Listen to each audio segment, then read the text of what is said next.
My daily life in a TV series. This video is purely for entertainment and does not infringe on copyrights or laws. The rights to the novel and image belong to the original author. We do not claim ownership. Don't like waiting and want to listen to this fanfic in full now? Subscribe to our Patreon, where you'll find the best fanfics. Chapter 26, Cold Soul, Bedroom.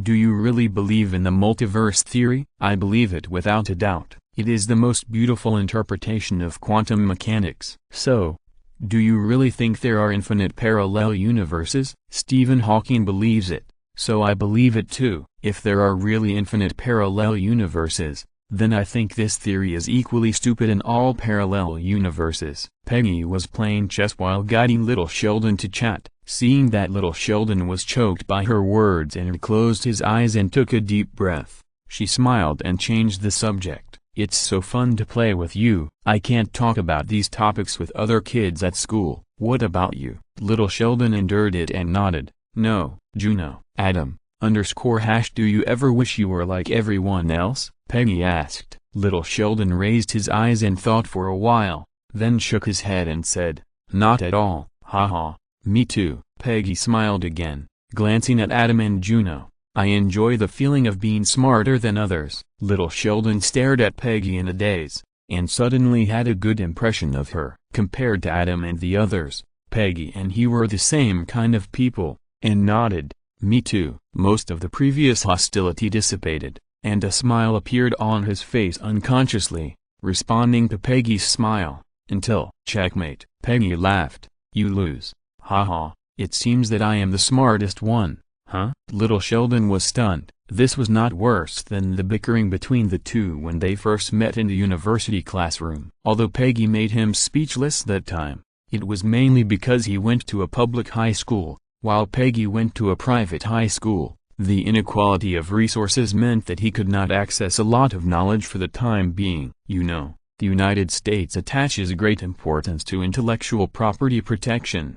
Books are very expensive, and professional books are hundreds of dollars at a time, which truly interprets the truth that knowledge is wealth. The library collection of a public high school is not comparable to that of a private high school, so because of this, he is temporarily at a disadvantage. Although he is unhappy, he can barely accept it. But in his eyes, playing chess is a competition of intelligence. Peggy, who is the same age or even 1 month younger than him, actually defeated him head-on in this game and proudly declared that she was the smartest one. Little Sheldon couldn't accept it. He completely exploded and overturned the chessboard. Peggy was also a little surprised, and then shrugged and smiled. Another game? Little Sheldon stared at her angrily and gritted his teeth and said, okay. He didn't believe it. He was a super genius with an IQ of 187. He should be the smartest among his peers throughout the ages. Although IQ is constantly improving with the development of society, and there will indeed be younger geniuses who will break the various records he created in the future, he thinks that is at least 100 years later. The half-mechanical and half-human brain, the pure human brain, will never surpass him. In the second game, he lost again. Then there was no third game. Little Sheldon was almost autistic. Amazing. Adam finally suppressed the negative emotions in his heart, and remembered the purpose of this time. He interrupted in a dramatic and exaggerated way. Peggy, you are really a genius. I know. Peggy glanced at Adam with a smile, and turned to tease the cold little Sheldon. Hey, Sheldon, what do you usually do? Adam's mouth twitched, and his dramatic smile was about to break. What happened? Was he completely ignored by Peggy? Adam was still a little confused until he said goodbye and left. What an interesting little girl. Juno looked at the lost Adam, and said with a smile, are you still thinking that she completely ignored you? Well, this is unreasonable. Adam murmured, what's unreasonable? Juno smiled and said, she is actually the same kind of person as Sheldon, a real genius. I know, Adam retorted. Isn't Sheldon like this? Little Sheldon is so difficult to deal with, but when he first met him, the system gave a prompt and successfully increased his wisdom. Is Peggy more difficult than Sheldon? The world in the eyes of geniuses is different from that of ordinary people. It's not that they don't understand the ways of the world, but that they only care about things that interest them. For the rest, they just don't want to waste their energy. such as your kindness. Juno said bluntly, "Isn't Sheldon the same, even if he becomes friends with us? Have you seen him really integrate into us?" "No," Adam doubted himself, thinking about it this way. Little Sheldon often looked at him with contempt, but he was too familiar with such Sheldon in his previous life, and felt that this was Sheldon, and didn't think much about it. "No, we are his friends." Thinking of the system's determination, Adam overturned his doubts again. "That's because Mrs. Cooper wants him to make friends with us." Juno shook her head and said, "Sheldon is just listening to his mother." Adam opened his mouth without saying anything, and finally understood. In the circle of friends of the Big Bang Theory, who really walked into Sheldon's heart? Leonard, Penny and Amy. Leonard was able to get close to Sheldon through Sheldon's weird roommate recruitment, and he endured for many years before Sheldon really accepted him. Penny, the incarnation of Sheldon's mother, is not called Penny's mother for nothing. Amy, a combination of women and science, pestered Sheldon for 5 or 6 years before finally succeeding. Adam didn't have Leonard's IQ, didn't have similar interests to Sheldon, couldn't be a dog like Leonard, wasn't a mother, and had only been with little Sheldon for more than a year. Just because of the system's prompts, he thought he had become a real friend with Sheldon. I have to say, he was still too naive. The reason why he was able to successfully become a system-recognized friend with Sheldon was entirely due to a word from Sheldon's mother. Because Sheldon's mother hoped so, the mama's boy Sheldon reluctantly recognized Adam. Just like little Sheldon doesn't believe in God at all, but for his mother, he is willing to go to church and even participate in Bible popularization classes. Stuart, who often seeks for a sense of existence in the circle of friends of the Big Bang Theory, has been with Sheldon for more than 10 years and is interested in comics, but Sheldon still bluntly denounces him as, "He has a different aura from us." When Adam saw it at first, he thought it was funny, but now he thinks that the indifference here is definitely from the depths of the soul. As Juno said, geniuses are all arrogant, and Peggy's performance is Sheldon's true face. Chapter 27. Either you die or I live. On the way, who do you think has a higher IQ, Peggy or Sheldon? Adam was silent for a while after being relieved, but couldn't help asking, "What do you think?" Juno asked back. "Peggy." Adam hesitated and said, "Although girls are always more mature than boys, this shouldn't be the case when it comes to genius IQ, right? Peggy is younger than Sheldon, but she crushes him everywhere. Didn't you notice?" Juno smiled and said, "When playing chess, Peggy has been secretly disturbing Sheldon's emotions." "I'm not surprised that Sheldon lost. After all, chess tests both intelligence and psychology." "That's true." Adam thought about it and nodded. "It's always Peggy who has been leading Sheldon to talk. At the same time, she has been secretly eating Sheldon's chess pieces. She is so cunning." "This is called wisdom." Juno laughed and said, "Sheldon's psychological quality is far inferior to Peggy's." "Indeed." Adam nodded.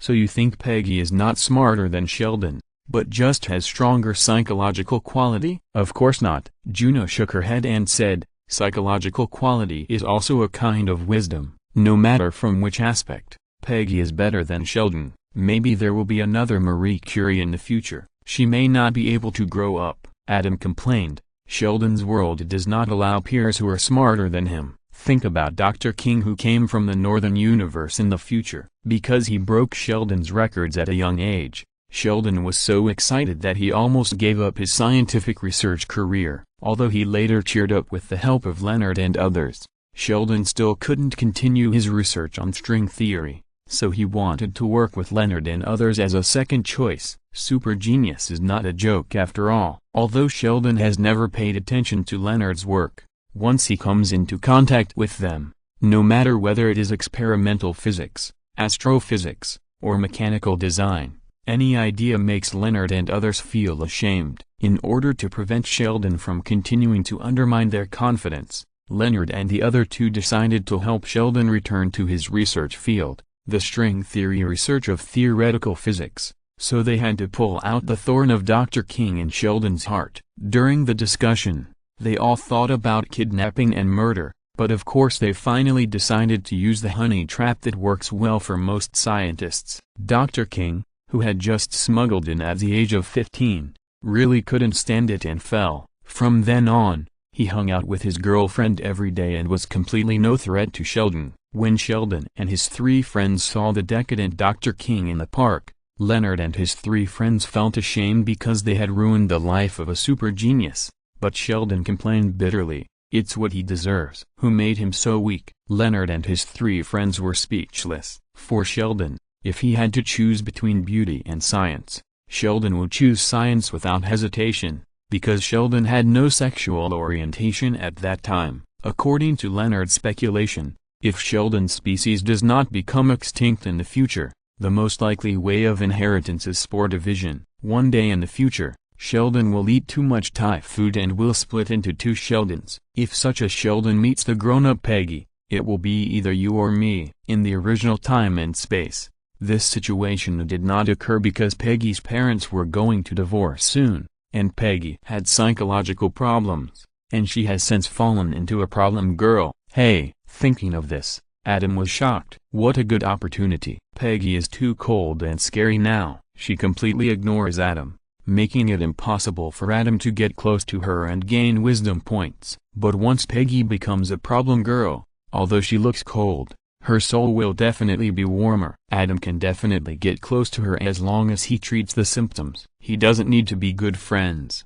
as long as he can reach the threshold recognized by the system like Sheldon. So, this semester, Adam always pays attention to Peggy's movements, and tries to make himself felt in front of Peggy whenever he has the chance. Juno despises her and looks at Adam with dangerous eyes. For example, this day, Sheldon excitedly announced, "This Wednesday morning, the Nobel Prize winner in physics will be announced in Sweden. We can hear it on the radio in time. Who will come with me?" Boring. This is Emmett. What time? This is Juno. Will Peggy come? This is Adam. Because of the time difference, it's 5 o'clock in the morning here. Little Sheldon explained seriously, "Peggy, are you kidding? I don't want to witness this great scientific event with her." 5 o'clock in the morning. Juno thought about it and shook his head. "It's too early. It's not completely light yet. I don't think I can get up." "Okay." Little Sheldon was a little disappointed and looked at Adam. "What about you?" "Sorry." Adam refused.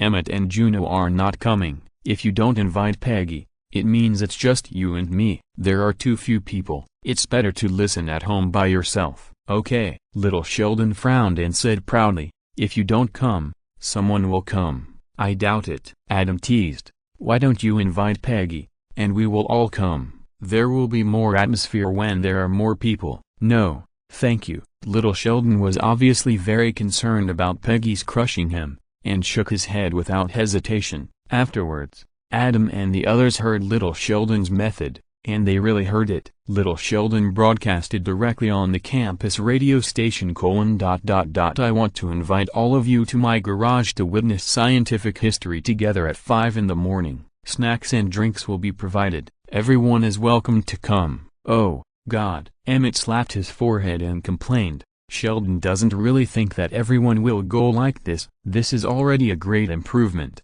Juno laughed. In the past, Sheldon would not invite anyone at all. It seems that Peggy has a great influence on him. Adam nodded. In the past, little Sheldon didn't care about anyone's opinion at all, because in his eyes, other people were stupid earthlings.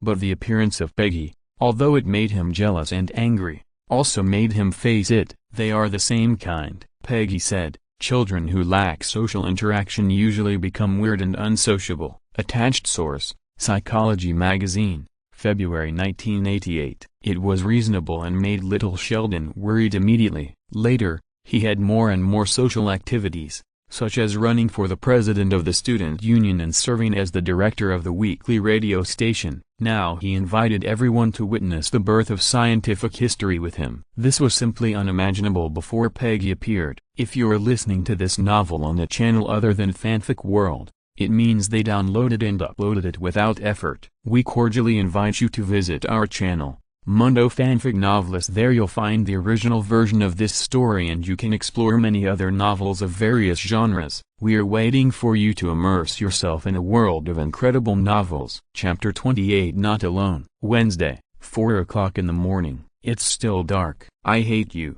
as his sister Missy complained with her eyes closed. Sheldon turned off the alarm and started to get up. He came to the garage, put 2 large cartons of milk in an ice bucket, and evenly placed spoons in neatly arranged glasses. A dozen chairs had been set up last night, and the spacing perfectly matched the mathematical rules. Then, Sheldon started to tune the radio.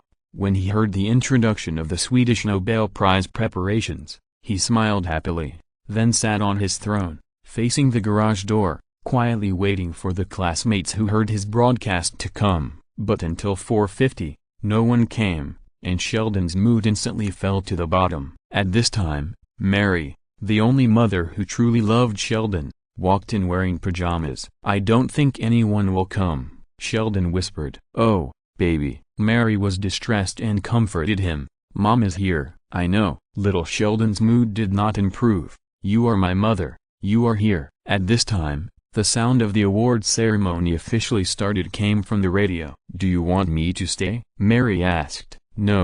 Little Sheldon shook his head. After Mary left, he listened to the radio alone. When the winner of this year's Nobel Prize in Physics was announced, little Sheldon could no longer hold back and cried, because the winner was not the scientist he recognized. Noon, library. Little Sheldon sat there arrogantly, with an expression of "no one cares about me." "Is Sheldon okay?" Juno bumped Adam. "It's okay." Adam glanced at little Sheldon and smiled nonchalantly. No one must be listening with him, so he must feel wronged. "Poor little thing," Juno said sympathetically. "If I had known this, I would have gone to accompany him." "No need." Adam shook his head and said, "He's not lonely." "Huh?" Juno looked at Adam in surprise, and then deliberately raised her voice. "Why do you say Sheldon is not lonely?" Adam smiled knowingly, and saw that little Sheldon's eyes were indeed drifting over. After thinking for a while, he smiled and said, "Because although we didn't accompany him this morning,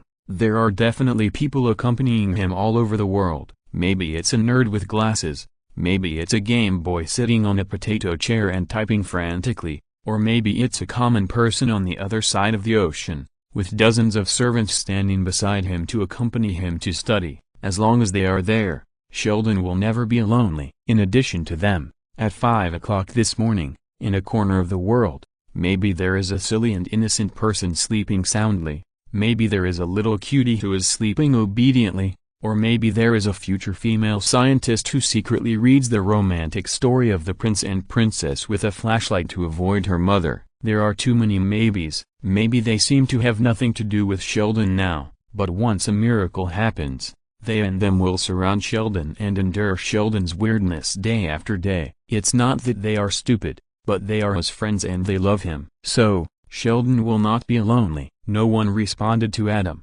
Juno looked at him in surprise and appreciation, and was speechless for a long time. Little Sheldon swept away the previous depression. His mouth curled up, and the super brain that often evolved the universe had already turned Adam's description into a 3D video. He seemed to really see a boy wearing glasses, wearing pajamas, sitting at a desk, with thick books on the table, quietly listening to the Nobel Prize in Physics on the radio, and of course Game Boy and foreign Iron Man. As for the snoring silly white sweet, the cute little one who fell asleep obediently, and a future female scientist who loves romantic stories, sorry, this is not his cup of tea. He can't imagine it at all. What's wrong? Adam felt a little embarrassed when Juno looked at him. Nothing. Juno smiled and said, I just didn't expect you to say such a thing. It's quite touching. Haha. Adam smiled. He is not an emotional person, but when he saw this scene in his previous life, he was also very moved. To be honest, if he just wanted wisdom points, he would have distanced himself from little Sheldon long ago.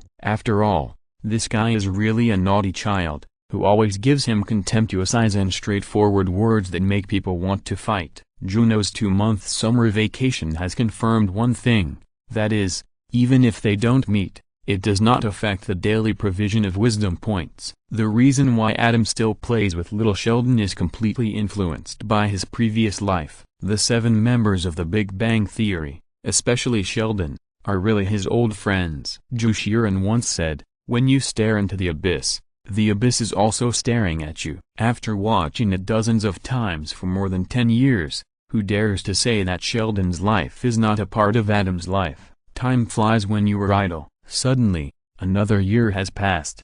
1991. It was already the 11th grade of the 3rd year of high school. In terms of homework, Adam worked hard enough, and with his wisdom growing little by little, his grades were always among the best. Although the hard candy band had long passed the glory period when Don't Cry was first released, it was still considered a little famous, and it would be a plus point on the college application in the future. In terms of family, the Duncan family was warm as usual. The only shortcoming was that there was still not much progress on Peggy's problem. Peggy didn't live nearby, and she had little contact with little Sheldon, let alone Adam. Fortunately, Adam was very patient. Marriage is something that should break up. The extremely high divorce rate in the United States is proof of this. Numbers don't lie. Sheldon, what's wrong? At noon that day, seeing little Sheldon looking tangled, Adam asked, Peggy is coming to my house this week. Little Sheldon frowned and said, my mother said that her parents are divorced. She is very hurt, and she has trouble in school. Peggy's mother thinks I have a positive influence on her and hopes that she will have more contact with me. Yes, Adam was excited. Isn't this the opportunity he has been waiting for more than a year? The rebellious problem girl is here. I mean, we are all friends. Peggy is so pitiful. We should care more about her. Seeing that little Sheldon looked reluctant, Adam added, this is a necessary social habit, you know. Okay. Little Sheldon is the most susceptible to this. After knowing that this is a necessary social habit, even if he is entangled in his heart, he still chooses to accept it. Weekend. Cooper's house. Adam came uninvited again. As soon as they met, little Sheldon was shocked, and his straightforward boy habits broke out. Why did you dye your hair like this? Is it because your parents are divorced? Shelley. Mary was embarrassed immediately. She had repeatedly told her not to mention this before. She just wanted to dye her hair. Peggy's mother was also a little embarrassed, so she had to cover up and said, and in this case, there is nothing wrong. I think it's beautiful. Mary smiled in agreement. After the greetings, Peggy's mother left. Missy took Peggy, who was dressed in a non-mainstream way, to play, and Adam began to think about how to get in. Chapter 29 A Wake-Up Call. Cooper's house. Peggy, you don't need to do this. Adam thought for a long time and decided to get straight to the point. This opportunity is too rare. If you miss it, you may never see Peggy again. In the original time and space, Sheldon never saw Peggy again, nor did he hear any news about her in the scientific community. It was definitely not because she had no money to invite him after the guest appearance or because she had no schedule. It only meant that Peggy had completely left and really lived like an ordinary person. Peggy glanced at Adam, with a look that seemed to be both sneering and self-deprecating. I like it. Do you really like it? Adam said righteously. Don't lie to yourself. What you like most is to be smarter than others, and you like mathematics and physics, not this non-mainstream little red-haired girl. Hey, Peggy's eyes darkened, and she said self-deprecatingly, so what if I'm smarter than others? My parents have never quarreled before, but now they are divorced because of me. It's good to be an ordinary person like you. Adam had a toothache, but thinking that this was the first time Peggy had talked to him so much, it was better to be willing to communicate and complain than to be indifferent and ignoring. So he cheered up and said, don't think too highly of yourself. Your parents' divorce is not because of you. You don't understand. Peggy showed a hint of sarcasm and repeated Adam's words, don't think too highly of yourself. She obviously knew Adam's intention, but was unwilling to accept it. No, you don't understand. Adam smiled bitterly in his heart, but said nonsense seriously on his face. Do you really think your parents divorced because of you? Look at Sheldon. He is the same as you. His parents have quarreled countless times because of his peculiarity and weirdness, but are they divorced now? Every family has similarities and differences. Peggy looked at the confused little Sheldon on the side and was slightly touched, but still shook her head and said, the reason why my parents divorced is indeed because of me. If it weren't for my studies, my mother would not ask my father to move here. If he hadn't moved away from his hometown, my father would not be depressed about leaving those good friends. He didn't make any friends here. In addition, my mother spent too much time taking care of me and couldn't take care of my father at all. So the two quarreled endlessly and finally got divorced. It's all because of me. Well said. Clear logic, clear theme. It's indeed because of you, Adam complained in his heart, but he still shook his head with a dramatic look on his face and said, "You think too much." This may be part of the reason, but it is definitely not the main reason. The reason why your parents divorced is that they no longer love each other, and your matter is at most just a fuse. Imagine, if they really love each other, what can't they talk about properly? Why do they have to quarrel violently until they break up? The reason they quarreled and divorced is because they were tired of it. Humans are all bad. It is human instinct to get tired of the old and love the new. Psychology has the concept of the 7-year itch in marriage. How many years have your parents been married? If you don't believe it, you can check the divorce rate in the United States. The numbers don't lie. The increasingly high divorce rate reveals a universal truth. Are they all because of the children? Don't be funny. They just don't love each other anymore. And they are even too lazy to make do for the children. You also said that your mother has started dating. I didn't say that. Peggy looked at Adam strangely. How do you know? Adam was shocked, knowing that he had mixed up his words, but he had also seen the world, so he made up a story in an instant. Needless to say, look at your mother. Although she looks sad, she doesn't look depressed at all. On the contrary, she is dressed up carefully. I remember that your mother is a full-time housewife, and she doesn't work. Why is she dressed so solemnly? She must have a date. Peggy frowned. Yes, she has started dating. Right. Adam clapped his hands and said, if they really divorced because of you, would they be able to get out of the shadow of marriage and ex so quickly and embrace a new relationship? Peggy was silent, thinking. It works. Adam was secretly happy and decided to make further efforts. You are now dressed as a non-mainstream, and you don't study hard in school, making everyone worry and sad. You think you are punishing others, but in fact you are punishing yourself. I am punishing myself. Peggy raised her eyes and interrupted Adam. Okay. Adam's mouth twitched. The same is true the other way around. You think you are punishing yourself, but you make all the people who care about you sad and worried.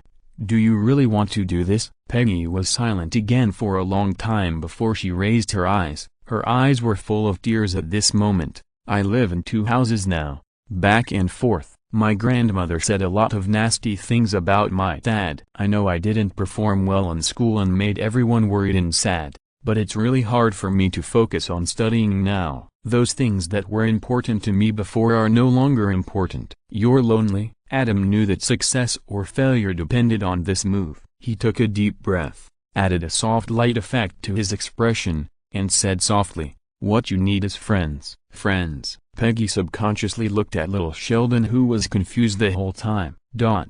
Adam was very tired, but decided not to argue with the little girl. Soft light Max. Yes, your parents' divorce is indeed a big blow to you, but think about the divorce rate in the United States, which is over 50%, which means that life still has to go on. Everything has 2 sides. You can think of it this way. Your parents both love you, and in the future you will have 2 families and more people loving you. Don't you know the story of Snow White? Peggy rolled her eyes at Adam. Ahem. None of this matters. Adam was a little embarrassed, knowing that his reason was too far-fetched and could not fool Peggy at all. Fortunately, Peggy's mood was obviously much better, so he waved his hand to erase the details. Let them solve their own problems. Just believe that they all love you. What you need most now is the company of your friends, and then be yourself, make yourself happy, and reassure your parents and other people who love you. A moment of indulgence and depravity will bring a lifetime of pain. Peggy, you are so smart. Walk out of this shadow and look at this matter from a higher perspective. You should know what is the most rational way to do it, right? Seeing that Peggy's sensibility has dissipated a lot, but there is still no system prompt sound in his mind, Adam can't help but feel a little anxious. He glanced at little Sheldon and had an idea. Sheldon, what should you do when your friend is sad, huh? Little Sheldon frowned and said uncertainly, provide her with a cup of hot drink. Peggy? Adam looked at her expectantly. Peggy was stunned. Her eyes looked back and forth between Adam and little Sheldon several times, and suddenly smiled. It sounds good. Ding. Wisdom +6. P.S. Thanks to Tilda Yadufa Tilda, Usen Unting, and Norton 9 for the tips. Chapter 30. The baby is in pain. The baby cries. Cooper's house. Here it comes. It's finally here. The moment he heard the system prompt sound, Adam suddenly had the urge to cry. For a little wisdom point. Is it easy for him? His +6 points of wisdom. Well, no matter how hard and tired it is, if Peggy is like this, he can still bear it. Since crossing over, 3 people have increased Adam's wisdom. Juno +1, little Sheldon +5. Now, Peggy is +6. Originally, Adam thought that the reason why Peggy could suppress little Sheldon everywhere was because of the girl's precocious maturity and the influence of resources and environment, but the system gave the final answer. Peggy's IQ actually crushed Sheldon. Here you go. Little Sheldon went out to make tea and brought it in. Poor baby. Adam looked at him with pity. With Peggy's super IQ, since she no longer chooses to sink into self-destruction, she will definitely shine in the scientific community in the future. God knows whether Sheldon can bear it. If there really is a time machine,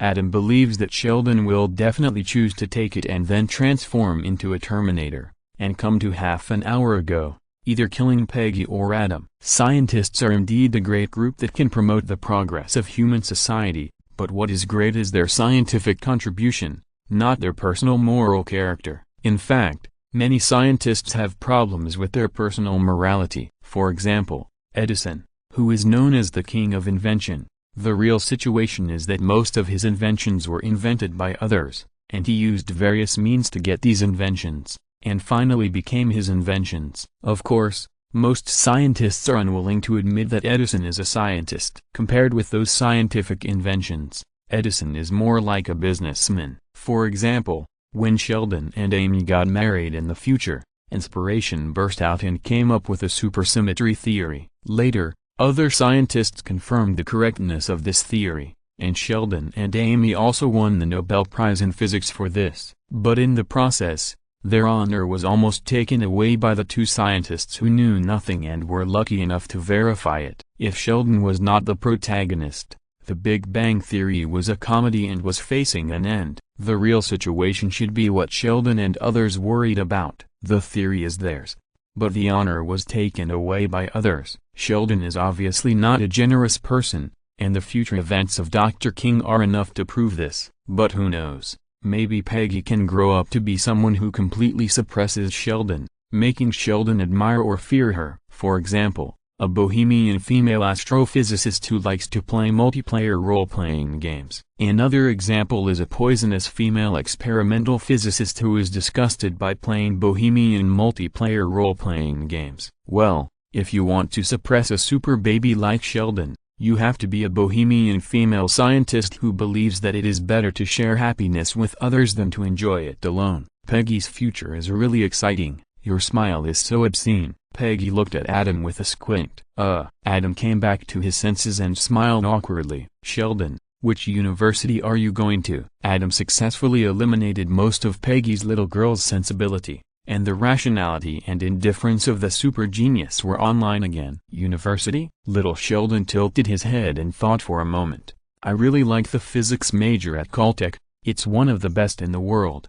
My dad took me there last time and I saw their faculty cafeteria. I don't know why, but I have a strong feeling that I will have many exciting conversations there. Puff. Adam burst out laughing. What's wrong? Little Sheldon looked confused. Nothing. Adam suppressed a laugh and said, I don't know why I think what you said makes sense, and I even think of a picture. You are sitting there talking, and many colleagues are sitting around you, staring at you in amazement, listening so intently that they even forget to eat, and just unconsciously swing their knives and forks there. Yeah, little Sheldon's imagination far exceeds Adam's, and he instantly has a picture. Oh, no, it's a high-definition video. He nodded with satisfaction. That's it. He is teasing you. Peggy watched coldly and reminded, it's not only scientific giants who are stared at in amazement, but also lunatics. Ahem, Adam said guiltily. Don't joke. Sheldon must be a scientific giant. How is he a lunatic? By the way, Peggy, which university are you going to? I haven't decided yet. Peggy thought of Adam's persuasion just now. Her eyes warmed, and she followed the topic that Adam changed and said, I have received invitations from more than a dozen universities including Harvard, Yale, Caltech, Princeton, Columbia, etc. In the United States, education is a huge business, and university education is even more so. Universities attract students by improving their status and rankings, and charge high tuition fees to obtain high profits. For example, Barney Stinson's favorite charity in Looking for Mom is to go to the club to raise money for the dancers who work there to earn tuition. For example, more and more college sweethearts are performing Where is the Godfather? If you can change your life with academic success, it is worth it. Unfortunately, most college students have nothing to do except to bear high student loans and need to make money to repay them by any means. And genius students like Peggy, who can not only compete for the Nobel Prize to improve the status and ranking of the university, but also have enough ability to pay high student loans, are the favorites of all schools. For example, Leonard, his IQ is as high as 173. After graduation, he worked as an experimental physicist at California Institute of Technology, which is also a very decent job.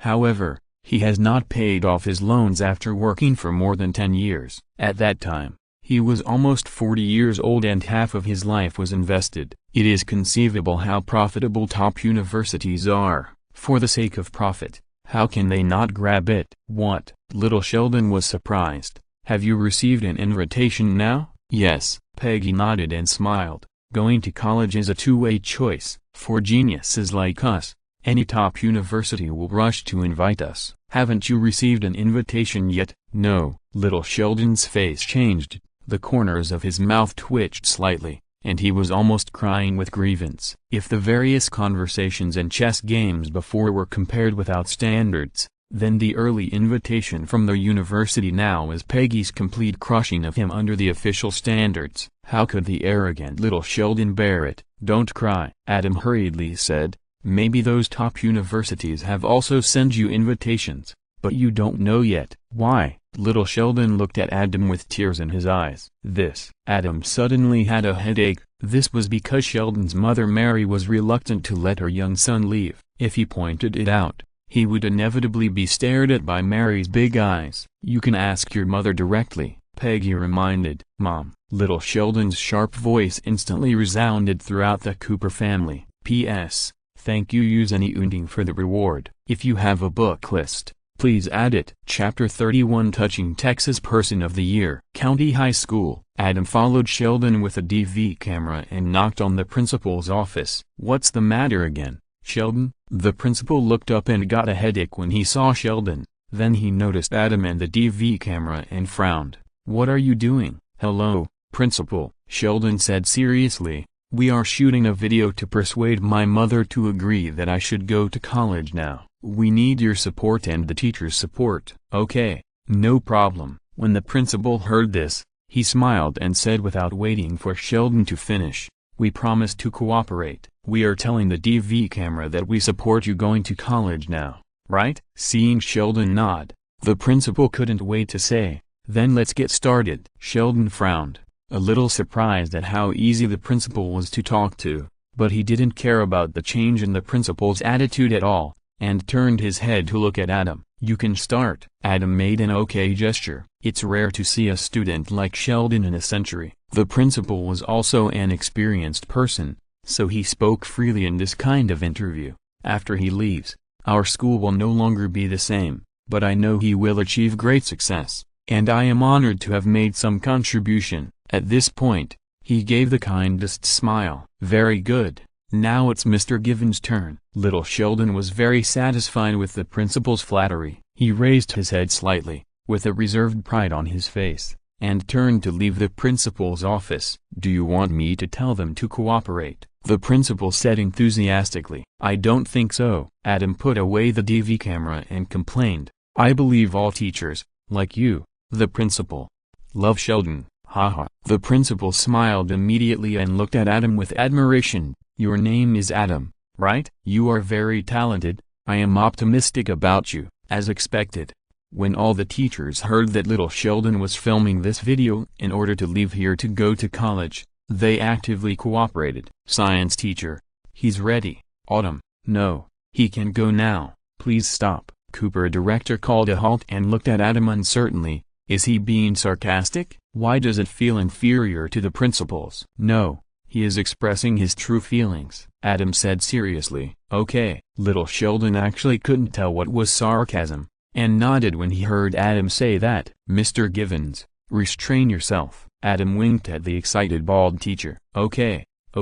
The science teacher immediately realized that he was a little too emotional, and when filming again, he suppressed his emotions forcibly. Sheldon is my most proud student. I am very proud that he can go to college so early. It is better to become famous early. In order to support him, I can collect travel expenses and even go to his dormitory to help him move his luggage, no matter what he needs. At this point, the science teacher took a deep breath and raised 2 thumbs. Please let him leave and go to college. Very good. Little Sheldon was very satisfied with this filming, and asked Adam to point the DV camera at the head teacher and English teacher who was already waiting at the door. Head teacher, I have nothing to teach Sheldon. I am sure he is smarter than me. This is the truth. Little Sheldon couldn't help but move over and gave a thumbs up to the camera.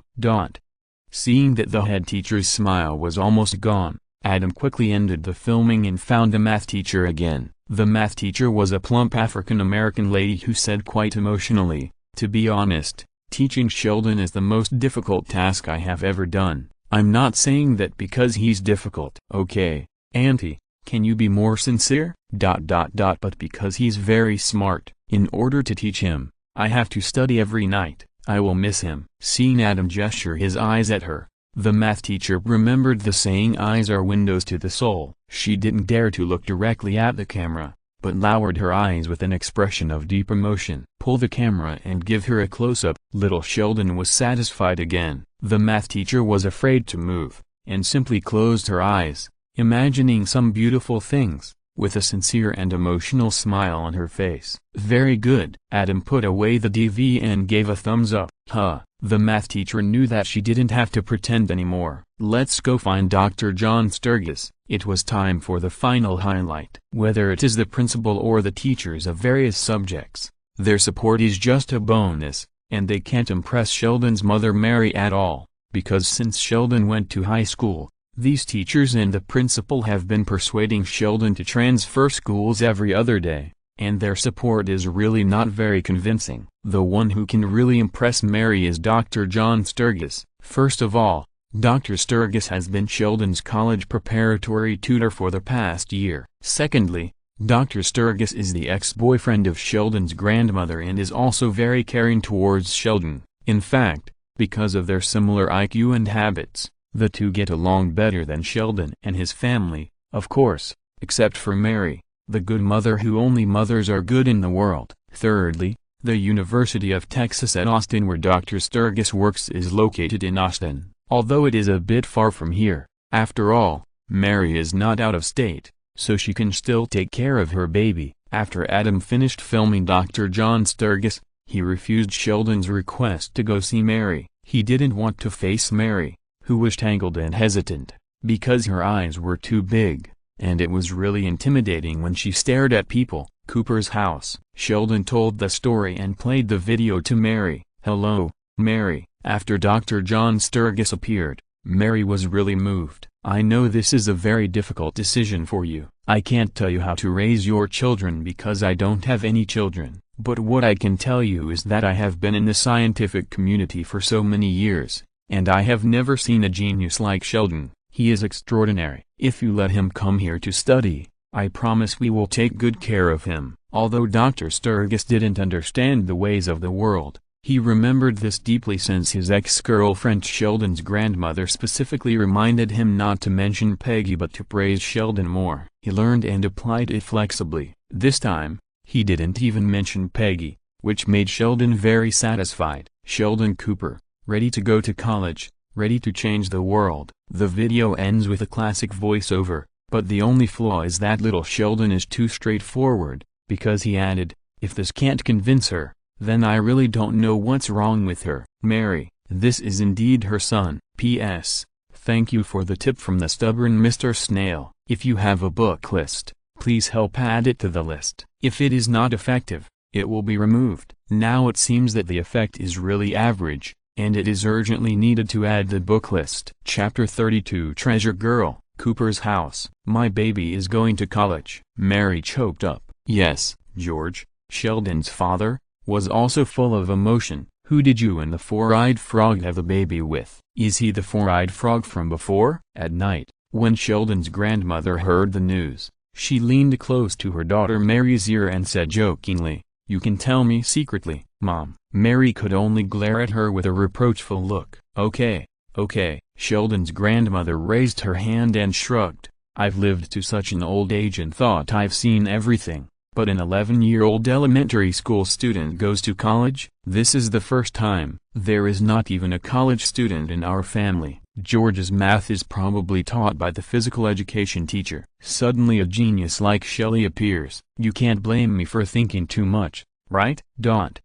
George, Sheldon's father, was speechless. He glanced at Sheldon, who was sitting there seriously and didn't look like him at all. He raised his hand and drank a bottle of Lone Star beer. This depressing joke is not the first time I have heard it. In fact, since little Sheldon showed his genius, this joke has been mentioned by many people around him. It is impossible to say that he did not doubt it at the beginning, but he still believed in his wife Mary. Mary was a devout believer. She was abducted by him on a motorcycle when she was a teenager and gave birth to 3 children for him. He had no reason to doubt her loyalty. He could only comfort himself with the reason that Mary always explained to Missy why Sheldon is so smart, while she, as a twin sister, has difficulty with math problems. In other words, little Sheldon is a special gift from God to them. But it's a pity. After Mary accepted the news that her little baby was going to college, her mentality changed again. It would be great if Peggy could go to college with Shelley. No,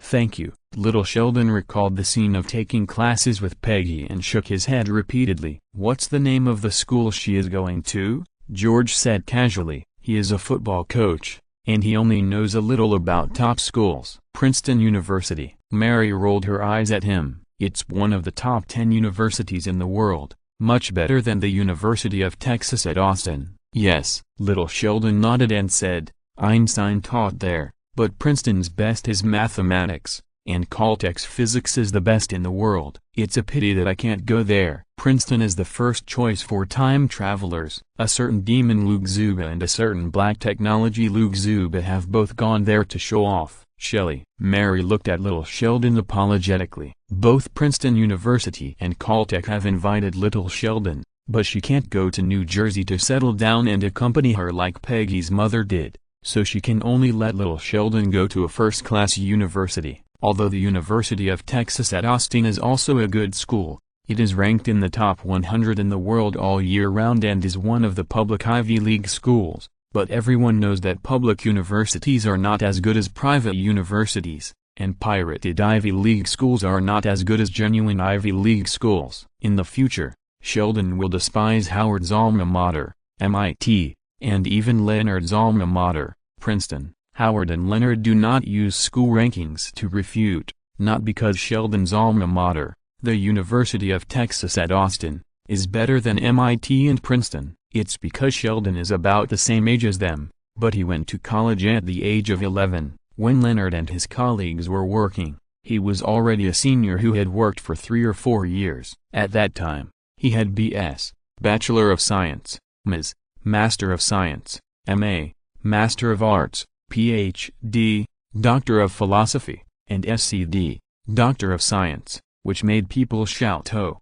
my God!" He doesn't need to be proud of the school, but the school should be proud of him. Moreover, IQ is something that is high or low, and it can't be covered up at all. Sheldon usually doesn't look down on or pay attention to Leonard's work, but once he comes into contact with them, any idea will make them speechless. Alexander. In daily life, it often happens that Leonard and his colleagues can't understand Sheldon's papers. On the scientific contempt chain, Sheldon's theoretical physics research looked down on Leonard's experimental physics, Rajesh's astrophysics, not to mention Howard's mechanical engineering, which he didn't even get a doctorate in. Sheldon could even be Howard's doctoral supervisor. In this case, Howard and others could not refute Sheldon's contempt from the upper end of the contempt chain. It's okay, Mom. Little Sheldon was rarely considerate. I can go to Caltech for graduate school and doctoral studies in the future. So, Sheldon is graduating? His brother George smiled happily.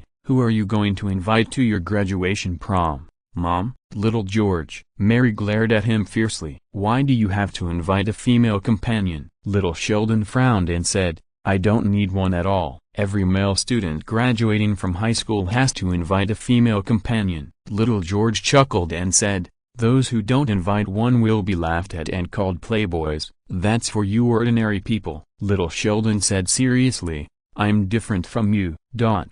Little George's face suddenly turned black, and he complained, anyway, graduation without a female companion is incomplete. Shelley. Little Sheldon didn't care, but Mary listened to it. This is an important stage in her baby's life. How can she leave any regrets? After all, there is a kind of regret that makes your mother think you regret it. How about you invite Peggy to be your female companion? She's going to attend her school's graduation dance. Little Sheldon frowned and said, besides, I don't need it at all. Then why don't you let Missy go with you? Mary pondered for a long time, and then an idea came to her mind. Puff. No. Little George burst into laughter, while Missy screamed in fear. In the end, little Sheldon listened to his mother as always, and Missy's objection was unsuccessful. She would accompany little Sheldon to the prom as a female companion. Adam and the Hard Candy Band were the band that played at the school's major party for the 6th time. Soon,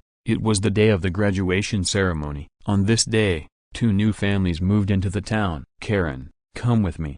A beautiful long-legged girl pulled her best friend out. Jennifer, where are you going? Karen was unexpectedly dressed very rustic, not like her long-legged best friend at all. To the new school, the long-legged girl said excitedly. The Hard Candy Band that first sang Don't Cry is in this school. I heard that the lead singer is very handsome. We just arrived. Why don't we wait until we are enrolled? Karen hesitated. Please, the long legs complained. You are so vicious and go everywhere. What are you afraid of? By the way, will it rain tonight? Don't be like that, Jennifer. Karen dodged the enlush claw of the long legs, but finally couldn't bear to refuse the long legs. So she used the means of the gibbon macaque and the magical powers of the stone monkey, and said shyly, no rain P.S. Thank you for the reward from the European Emperor. Chapter 33 I really didn't want to be reborn. Karen's house. It's not raining. Why don't you hurry up? Jennifer's eyes flashed with envy and jealousy, dragging Karen out. Jennifer, even if you want to go, let me change my clothes. Karen begged. Okay. Jennifer looked at Karen, who looked like a bumpkin, and let go of Karen's hand. She swayed in front of the dressing mirror and nodded. In this case, I will go back and change my clothes. This set is not enough. You should also wear something more cute. Okay? Yeah. Karen nodded repeatedly. After Jennifer left, Karen found a set of clothes in the closet, put them on, and went to the dressing mirror to tidy up. She knew that Jennifer's dressing cute had a special meaning. On the one hand, she couldn't wear something too popular, which would embarrass Jennifer. On the other hand, she couldn't wear something too stunning, which would not serve to set off Jennifer. In other words, she could wear belly-bearing clothes, but she definitely couldn't wear airport show clothes, because that would expose her vicious and heinous nature, which Jennifer hated. They were childhood sweethearts. When they grew up, one was a nobody in the original school, while the other was a bright and popular cheerleader. Jennifer could have ignored her, just like countless fake sisters, but she didn't do so. She was still her best friend. Some girls even envied and hated them by spreading rumors about lesbians, and mocked her for being Jennifer's follower, and she would do whatever Jennifer said. In fact, it was not at all, but her interests and hobbies were exactly the same as Jennifer's. They had a common language and were good friends forever. Thinking of this, Karen reached out and touched the heart-shaped pendant on her neck, which was engraved with the letters BFF, best friend forever.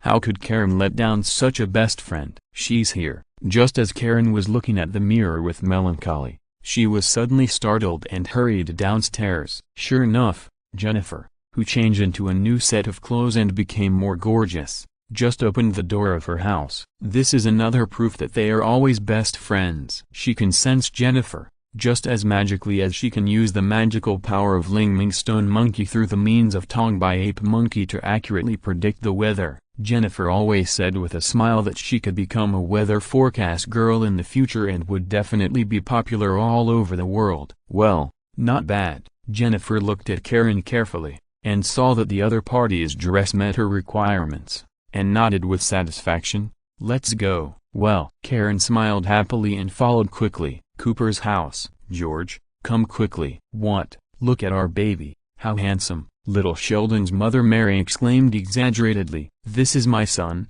He has some of my style back then. Little Sheldon's father looked at the handsome little Sheldon in a black suit, and expressed the same emotion as all fathers in the world. Oh, come on. Mary rolled her eyes at him. My baby is much more handsome than you. Then she looked at little Sheldon, who was adjusting his bow tie in front of the dressing mirror. Baby, you are so handsome. I know. Little Sheldon nodded honestly. That's how confident he was. He really had the capital to be confident, because if he wasn't handsome and cute, with his honest character, he really might not have lived to adulthood. Oh, no. To graduate from high school, ugly people are more likely to do weird things. And appearance is justice, and obviously in the eyes of the world, the weird Sheldon is still justice. Missy, are you okay? Mary shouted. Can I not go? Missy begged. No. Mary refused without hesitation. Shelley is your twin brother. You should support him. Okay. Missy responded weakly and walked out of another room. Wow, whose little angel is this? Mary's eyes lit up and she shouted exaggeratedly. Picked it up from the trash can. Missy, wearing a princess dress, was extremely cute, but at this moment she couldn't help but complain. As expected of Sheldon's twin sister, both of them have the same appearance. In the future, Missy goes to see Sheldon, and Leonard, Howard, and Rajesh fall in love at first sight. They compete in various ways to confess to Missy. Even Sheldon, who has no feelings for women, praised her honestly, saying that her sister Missy does have the appearance and figure that conforms to Western aesthetics. However, Sheldon's understanding of this is that they are twins and share genes. There may be another him in Missy's genes, and she may even be smarter than him. She can be called Sheldon 2.0, so it is normal for her appearance and figure to be as perfect as him. Baby, this is an important moment in your life. Mary was too lazy to pay attention to her daughter's complaints and spit,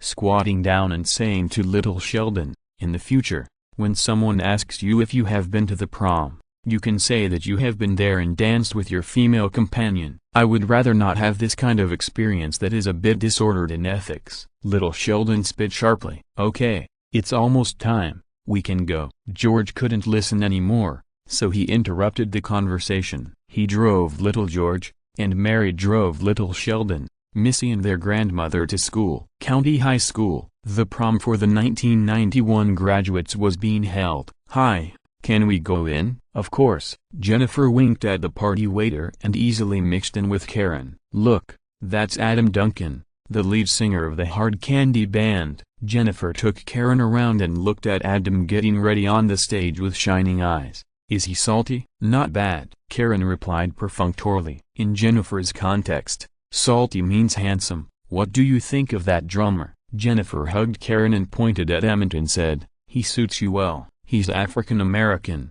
you know? No need. Karen smiled awkwardly and her eyes fell on Juno. Seeing that the other party was holding a guitar, unrestrained and at ease, she couldn't help but be a little distracted. They are missing two partners. Let's go and say hello to them first. Jennifer looked at Adam with a dazed look in her eyes, and couldn't help but pull Karen towards the stage. Don't. Karen resisted a little, but couldn't resist Jennifer's pull. She lowered her head and stumbled as Jennifer pulled her over. They are just boys. As long as we want, there is nothing we can't get. Hi, my name is Jennifer, and she is Karen. Do you know each other? Adam was tuning his guitar. He looked up and was stunned when he heard it. I never expected it. Adam on the intricate highway network. The treasure girl Karen and the white moonlight Jennifer. Who should he choose? P.S.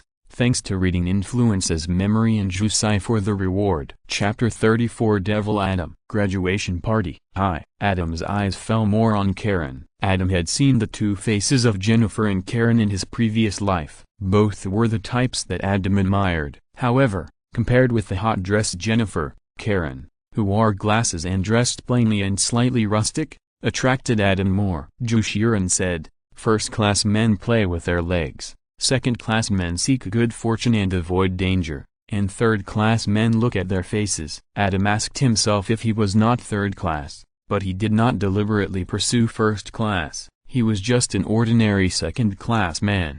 Of course, these three are not opposites. Real goddesses are three-pointed. Karen, who is dressed slightly rustic, is obviously such a treasure girl, and Jennifer, who looks extremely hot, is actually a combination of wind and cloud. "Are you here to play?" "We just moved here and will be enrolled next semester." Jennifer stepped forward, blocking Adam's gaze from Karen, and smiled charmingly. "We will be classmates by then." Adam: "Classmate? Do you know me?" Adam smiled. "The lead singer of Hard Candy." "Of course we know him," Jennifer said hotly. "Your instrumental performance is superb, thank you." Adam thought to himself that it was true, and secretly praised himself for following Juno's advice to continue playing in the band. "Hi, my name is Emmett, the drummer and backing singer of the band." The commotion here had already alarmed many people, and Emmett was no exception. He immediately slid over and pretended to greet Jennifer and the others. "Hello."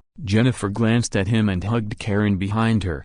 "This is my best friend Karen. You can communicate more." "It's about to start." Seeing Emmett asking for Franks again, Adam couldn't help but end the conversation. He could see what Jennifer meant. Although he liked Karen more, he wouldn't be stupid enough to offend Jennifer now. He was not a child. "Let's talk later." "Okay." Jennifer smiled like a flower. Adam pulled Emmett back to the stage and started rocking. "They don't look like good people." Karen, who was standing side by side with Jennifer, saw Jennifer looking at Adam on the stage with a dazed look in her eyes, and couldn't help but remind her, "Especially this Adam, he looks like a playboy." "I know." Jennifer began to twist her body with the music, gently shaking her long hair, and smiled nonchalantly. "Men like this are interesting." Karen stood there in a daze. The light reflected by her glasses was like fire. Her vision was directly separated from reality. Jennifer is hers. "You are all bad people. Let's go.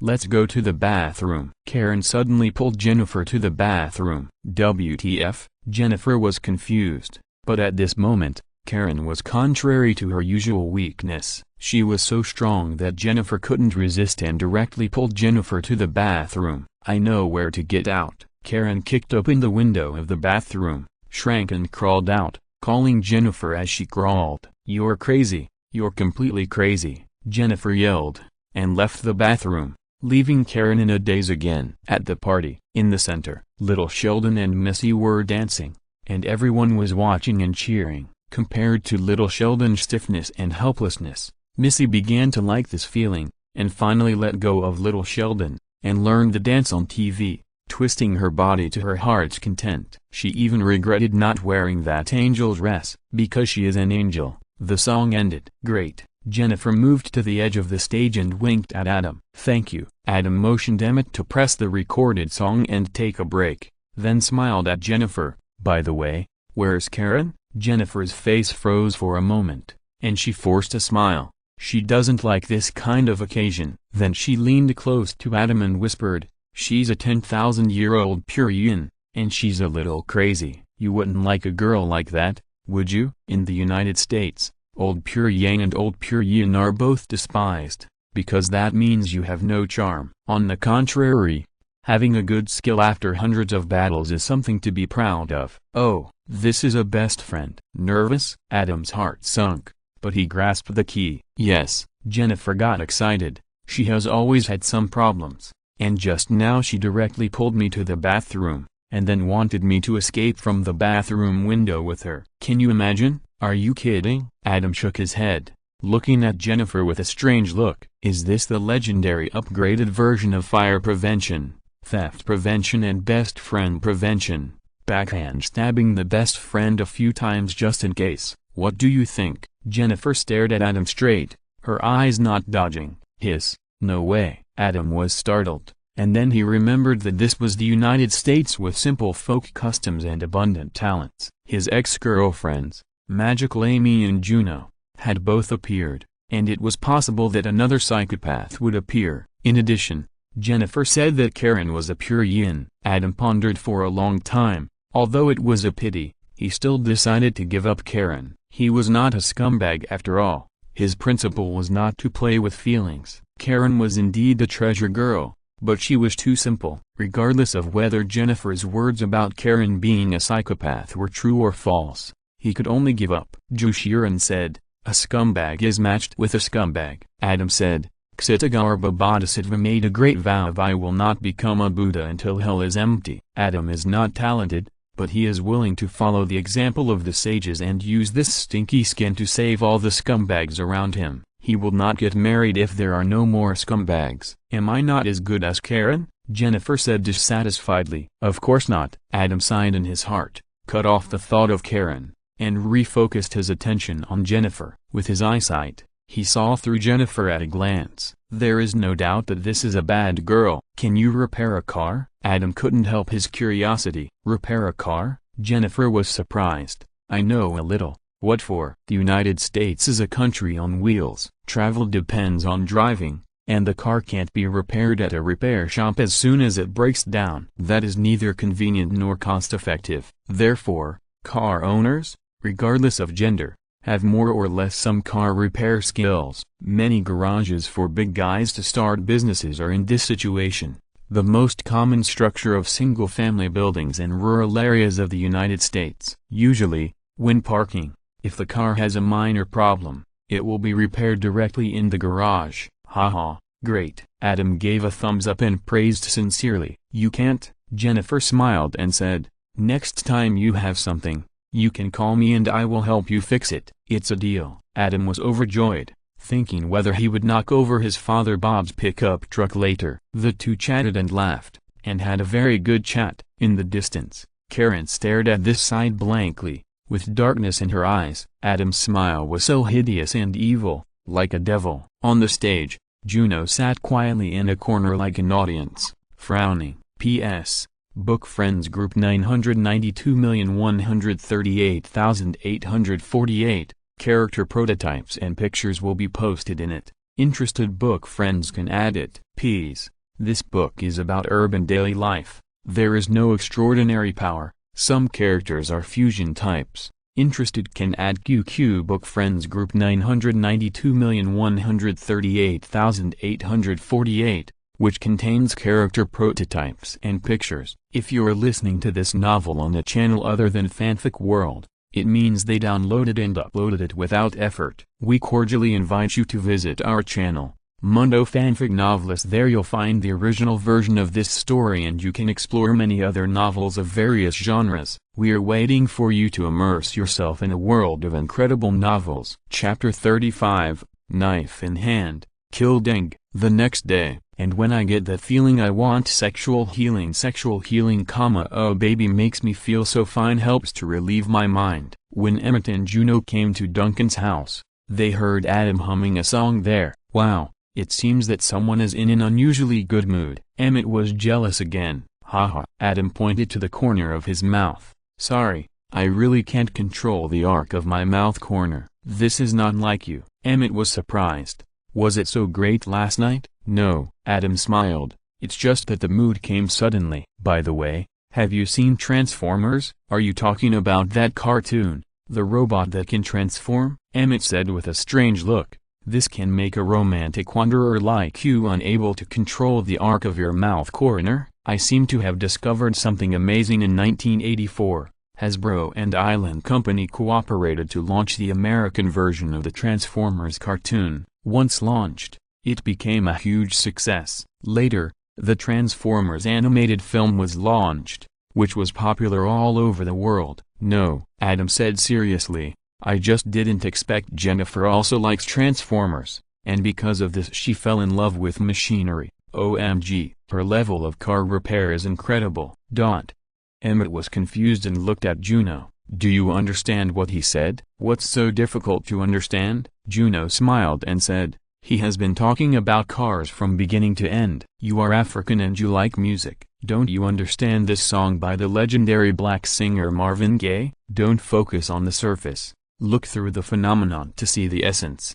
grave accent. "Emmett, please, just tell me what happened last night." "It's really not what you imagined. There's nothing to say." Adam patted Emmett's shoulder inside. "But it seems that I wronged you before. Your experience is obviously insufficient. You have to work harder." Emmett's dark face began to turn red. "Don't be so proud." Juno rolled her eyes at Adam and frowned. "You have to be careful." "Be careful of what?" Adam was puzzled. "Karen," Juno said seriously, "don't mess with her. If possible, don't mess with Jennifer either." "Don't worry," Adam smiled. "I am a principled person. I will never mess with someone like Karen in my life." "I hope so." Juno hesitated. "Hey, don't talk about this. What do you think Sheldon's college life will be like?" Adam took the initiative to change the topic that was prone to trouble. "God bless Sheldon's classmates," Emmett complained, when they found that they were completely beaten by the primary school students. They felt so sour. "Tut tut, I want to know more about the story of Peggy and Sheldon when they grow up." Juno smiled. "I think it will be very exciting," Adam murmured. His thoughts flew through time and space in an instant, and those people and things were reflected in his eyes one by one. When Sheldon, who was playing the treasure hunt game with a bowling ball, faced the smarter Peggy, did he have the courage to shout, "I am the smartest person in the world"? "It's really exciting." Jennifer's house. "Are you okay?" Karen asked with concern. "I'm fine. Very good." Jennifer lay lazily on the bed, with a mysterious smile on her lips. "Karen, you know what? I used to think that those who like to study are nerds, but I found out that I was wrong. Knowledge is power." "What?" Karen looked puzzled and distressed. "Adam told me that a celebrity once said, 'The more knowledgeable people are, the better they will play with knowledge.'" Jennifer murmured, "Knowledge is power. Knowledge plus power, that is double happiness. I must study hard and make progress every day in the future." Karen looked at this familiar yet strange best friend, and she felt bad. A week later. "Hi, Jennifer. Are you free this afternoon?" "Sorry, Karen. Adam and I have an appointment, but we haven't been alone together for a week." "Sorry." Adam insisted that the sunset, the hillside, and the car formed a perfect picture, with a strong visual impact. Beep. Karen didn't hear what Jennifer said at all. She remained in a daze until Jennifer hung up the phone. Countless terrifying images flashed through her mind. She fell into her own illusion again. Everyone is a bad person. This time, including Jennifer. She imagined the whole process of Jennifer's demonization in her mind. The evil devil Adam wanted to sacrifice Jennifer. Jennifer didn't die but was possessed by the devil, and then she lived by eating people. One man after another was killed and eaten by Jennifer, and Jennifer kept her glamorous. Karen knew the truth and could have saved them, but in order to protect Jennifer, she chose to remain silent because she believed that Jennifer would not hurt her. But Jennifer betrayed her. Jennifer, who was possessed by the devil, actually wanted to seduce her boyfriend and finally kill him. Why?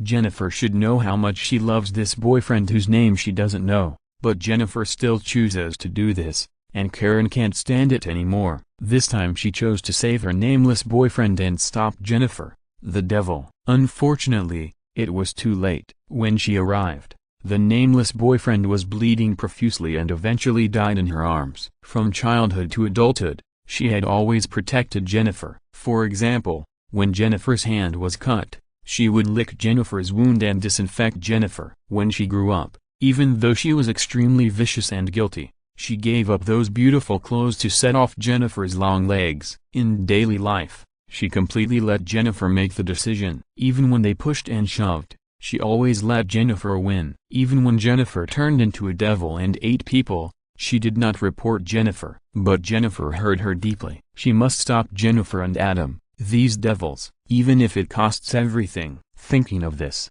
Karen's eyes became firm, put on a red hoodie, put a utility knife in her pocket, got up and left the room. In the evening, Jennifer slipped out of her house and got into Adam's pickup truck. With the sound of the accelerator, the car headed towards the mountainside. After leaving the residential area, Jennifer stuck her head out and shouted loudly to vent her excitement. Adam was also very excited. This was a tribute to his favorite Transformers movie. Moreover, he was not so cowardly and useless. He had to rely on robots like Bumblebee to help him. He was not an islander. What they didn't know was that a car was quietly following them. In the driver's seat, Karen stared at the rear of Adam's car expressionlessly, holding the steering wheel with one hand and the other hand in her pocket, playing with a utility knife, stretching and shrinking, stretching and shrinking.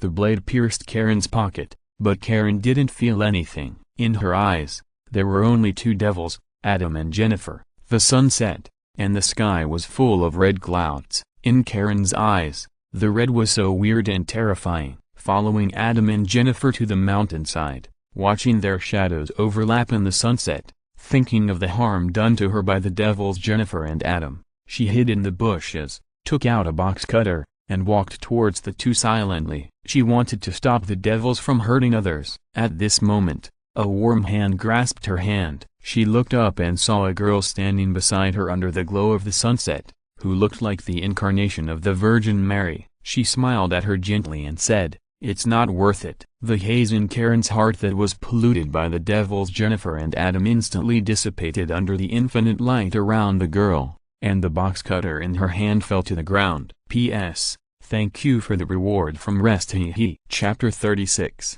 You can only become stronger if you spend money. It was the beginning of autumn. The last year of high school had begun. Sheldon despised Penny for having studied in high school for 4 years. There was a reason for that. If it hadn't been for procrastination, it would have only been 3 years before he went to the University of Texas at Austin to become a full-time college student. Emmett walked around the campus in a gloomy mood. With the departure of little Sheldon, the hard candy band simply fell apart. No one seemed to care except him. Adam was obsessed with Transformers and couldn't extricate himself. Juno was elusive and occasionally met her. He saw that she was close to the girl named Karen Smith, which made him deeply suspicious and wanted to complain. "You are really enough. Not only are you wasting your own resources, but you are also competing with us for resources." The 12th grade of senior year has reached a dividing line. Students with good grades began to work hard for college, either taking college preparatory courses or taking the SAT. The last time Emmett went to see Adam, he found that Adam was preparing for the SAT in addition to studying Transformers with Jennifer. This made Emmett envious and jealous, but he also admired Adam deeply. If it were him, with a girl like Jennifer, how could he have the heart to study? Alas, what a waste of talent. Emmett sighed deeply. It was not only because of the alienation of his friends, but also because of his uncertain future. With his grades, he could not even think about going to a prestigious school. In addition, with his family conditions, he could not afford to go to an ordinary university. Oh, I think he did not have the money to waste. The relationship between colleges and students is becoming more and more like that between merchants and consumers. Spending so much money is naturally worthy of the word waste. Unlike the East Country, American colleges were originally prepared for the upper class, so the selection is also very upper-class aristocratic. The East Country's score-only theory, thousands of troops squeezed on a single plank bridge, was despised by some people, and the example they often brought up was the quality-only theory of admission to American colleges. What is quality-only theory? That is, not judging heroes by scores. So who is a hero? Either you have money or you have power, and in the United States, power and money are interchangeable, so there is only one sentence to sum it up: you can become stronger only by spending money. The first-rate Krypton gold strongmen are the second-generation rich or the nth-generation rich. Their fathers have already accumulated wealth. Before they were born, they established foundations, donated money to build buildings for top schools, and introduced famous teachers and expensive teaching equipment. Therefore, no matter how this second-generation rich or the nth-generation rich was in high school, or how poor his grades were, he can enter the world's top schools that countless people have tried their best but could not enter. The real winner in life. The most interesting example is that Leonard and his physics department organized a dinner, and the dean wanted Sheldon, Leonard and others to flatter these big men and get sponsorship for the physics department. Sheldon refused at first. He relied entirely on his talent and appearance, so there was no need to flatter others. But later, Amy reminded him that he was afraid that these big men would donate all their money to geology, which was not science at all in his eyes, or even humanities. So he stepped in, but the dean never wanted Sheldon to solicit sponsorship again. and even ordered him not to appear at similar events again, because Sheldon flattered hard, and was unwilling to shake hands with others, and said bluntly, "Give us the money quickly." Fortunately, they have Leonard, a fundraising expert. He was favored by a teacher's wife because he looked like the teacher's boyfriend in college. She chose money at the beginning, and now that her husband is dead and she has a lot of wealth, she is ready to make her dream come true with Leonard. Leonard refused at first, but when the teacher's wife asked Leonard back, "Why do you think I married a rich man back then?" Leonard was confused and then moved. Finally, with Sheldon's encouragement, including but not limited to going to the medical department next door to get Leonard's blue pills and safety measures, the weak-footed shrimp Leonard successfully raised a super-luxurious centrifuge for the physics department. Sheldon's evaluation of Leonard is, "This is your greatest contribution to the scientific community." Sheldon's evaluation of the teacher's wife is, "This is an old widow who wants to improve her social status by donating money." If this old widow has a child who wants to go to college, then Caltech will open its arms to him, because this child has quality. He may not have done anything and can't do anything, but the family business and social status accumulated by generations of hard work are not as good as your struggle for more than 10 years. A lifetime of struggle is not as good as reincarnation. It's so cruel. Second-rate Krypton gold strongmen, with slightly less wealth and status, cannot really become stronger by Krypton gold.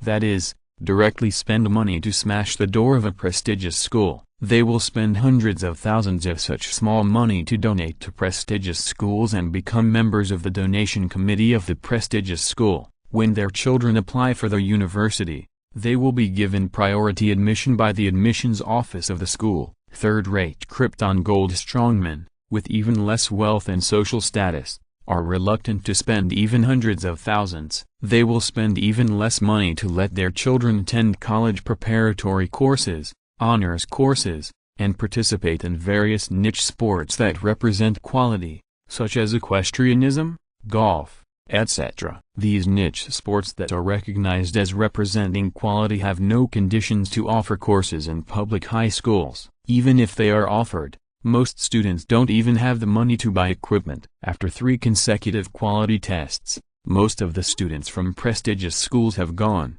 and there are still geniuses like Sheldon and Peggy who need to be admitted as an exception. There are only a few places left for civilian students. There are too many people and too few porridge. How to admit so many civilian students? So there is SAT, the abbreviation of Scholastic Aptitude Test, which is the college entrance examination in the United States. After a long journey, the theory of quality has returned to the theory of grades. However, at this point, it is no longer like the National College Entrance Examination in the East, where thousands of people squeeze on a single plank bridge. Instead, a large number of qualified students followed their qualified parents and flew directly to the other side, smiling as countless civilian students squeezed on the wire rope. No standard is the biggest standard. County High School. Amidst the angry eyes of countless sourpusses, Adam and Jennifer walked into the campus, chatting and laughing. They met Juno and Karen. Adam was a little strange, but still greeted them with a smile. "Hi, Juno, Karen." Jennifer looked at Karen, who seemed to be Juno's follower, and the smile on her face froze. WTF! Shouldn't Karen be her best friend? Although she has devoted all her heart and soul to studying transformers and mechanical aesthetics with Adam during this period of time, and has no time to care about Karen, this is not a reason for Karen to do so. And what the hell is Karen wearing? Like this bitch named Juno. They are both red hoodies. Is it a bestie outfit? A pair of little Red Riding Hoods. Peas. If you are interested, you can join the book Friends group 992,138,848. The characters are a fusion of multiple movie characters by the same actor. Juno movie plus Hard Candy movie Peggy, young Sheldon in the American TV series plus Genius movie plus Bad Seeds Karen, Mean Girls movie plus Jennifer's Body movie plus Little Red Riding Hood Jennifer's Body movie plus Transformers movie. Chapter 37. She is light, she is electricity, she is the only myth. Karen,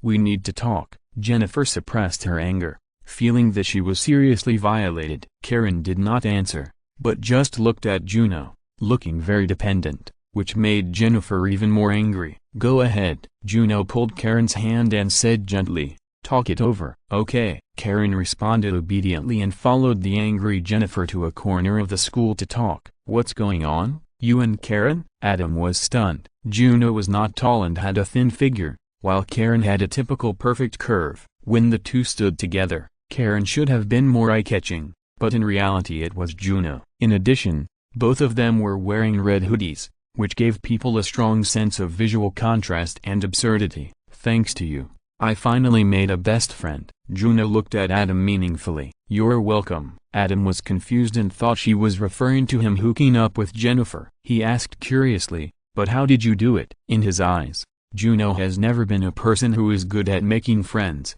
otherwise she wouldn't have had no real friends for so many years. But now it seems that Karen and her relationship is better than best friends. "Believe me, you don't want to know." Juno smiled mysteriously. "Huh?" Adam was startled and remembered that Juno had another identity. Looking at Juno's red hoodie, his mind was full of imagination and he couldn't help but ask tentatively, "Ahem, Juno, why did Karen imitate you and dress like Little Red Riding Hood?" "Because she is like me." Juno paused deliberately, and seeing Adam's face change, she smiled playfully. "They all like red, and she really played Little Red Riding Hood before." "Haha, really?" Adam's heart was beating like a drum, and he laughed dryly, not daring to continue the conversation. At the same time, he secretly decided in his heart that he must pay more attention to Karen in the future. Birds of a feather flock together. Maybe this Karen is really like what Jennifer said.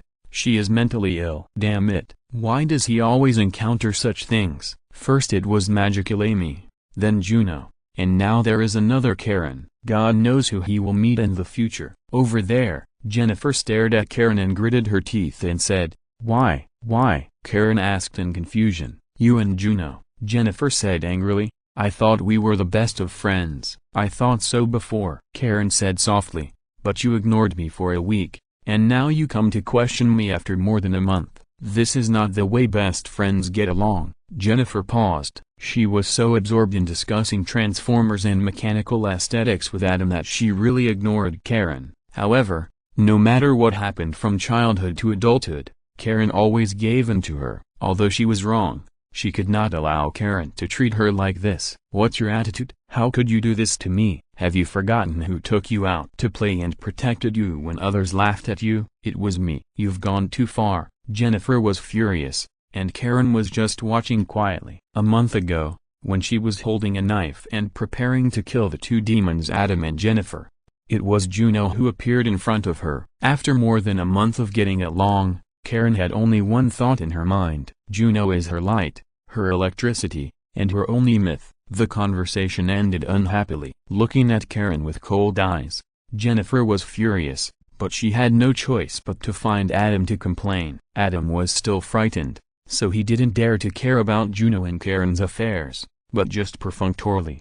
Love has always been hormones and freshness. Once it can't be kept fresh, it will either turn into family affection because of time, or collapse because of time. What happened between Adam and Jennifer is naturally not love, but it also conforms to the law of change of love's freshness. When Jennifer complained to Adam about Juno and Karen at every turn, and even asked Adam to break up with Juno, Adam got fed up with it after a while. In addition, it was already his senior year, and he had a lot of things to do. Even if his endurance was as high as 400, he could stay up late to make up for the time he spent playing with Jennifer. But why bother? Jennifer was also an old driver, and she soon noticed Adam's indifference. As a goddess in the hearts of many people, she naturally had her own pride. So, Adam gathered all his energy and devoted it all to preparing for college. Because he was neither a Krypton Gold strongman nor a super genius like Sheldon and Peggy, Adam could only squeeze the wire rope like other civilians. The SAT score is very important, because it is the first stage for colleges and universities to screen countless civilian applicants. If you don't get an absolutely high score, you won't even have the opportunity to interview in the next step. Fortunately, Adam worked hard enough in 4 years of high school, and he had the vision of the information explosion in his previous life, and his wisdom was constantly improving. So SAT was not a problem at all. Moreover, you can take the SAT 7 times a year. If you are not satisfied with the results, you can take it again at any time and finally choose the highest score as the final SAT score. The next step is the recommendation letter. It is definitely a plus to ask a celebrity, powerful, wealthy, celebrity, well-known people in the industry, etc., to write a recommendation letter. Strictly speaking, this also belongs to the category of Krypton gold to become stronger, but ordinary students still have a chance to get it, such as knowing or meeting a celebrity by chance, and getting a recommendation letter by pleasing them. Of course, most people can only ask the school's special application guidance teacher to write a recommendation letter, because they are professional and have more or less some connection with the admissions office of each university. Therefore, the quality of recommendation letters for those hired by private high schools with high salaries and those who just get by in public high schools is once again very different. Adam first asked Dr. John Sturgis to write a recommendation letter through Little Sheldon. Then he shamelessly asked Gretchen to get a recommendation letter from her billionaire father, the richest man in the area. Add in the principal of the county high school and the application guidance teacher. It should be enough. Peace.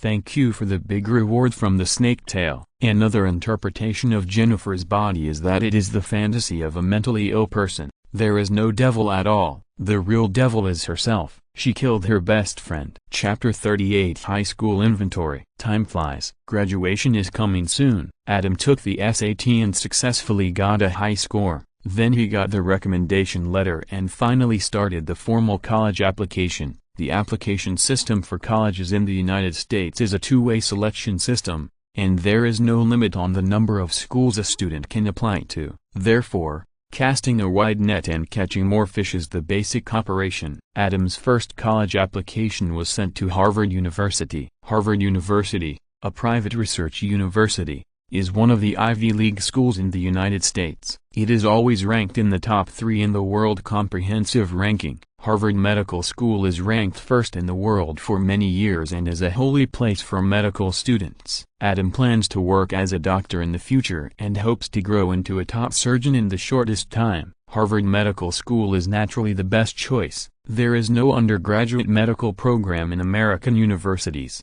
Before applying for Harvard Medical School, it is necessary to choose a good university to enroll and get a bachelor's degree. It is even better to have a major related to medicine, such as biology and chemistry. What better choice is there than Harvard's biological sciences? Not to mention that Harvard's biological sciences are ranked first in the world all year round. Once Adam becomes a Harvard undergraduate in biological sciences, he can apply for Harvard Medical School, and his chances of admission will definitely increase. The guaranteed admission to this school is not only available in the East. However, Adam did not put all his hopes on this. The better the university, the more difficult it is to apply. Harvard is one of the top universities in the world, and it is not possible to get in by getting a high score on the SAT and a few letters of recommendation. In the end, it still depends on chance. That is, how many Krypton Gold Masters there are this year, and what is the ratio of male to female interviewers during the interview. If all the interviewers are female,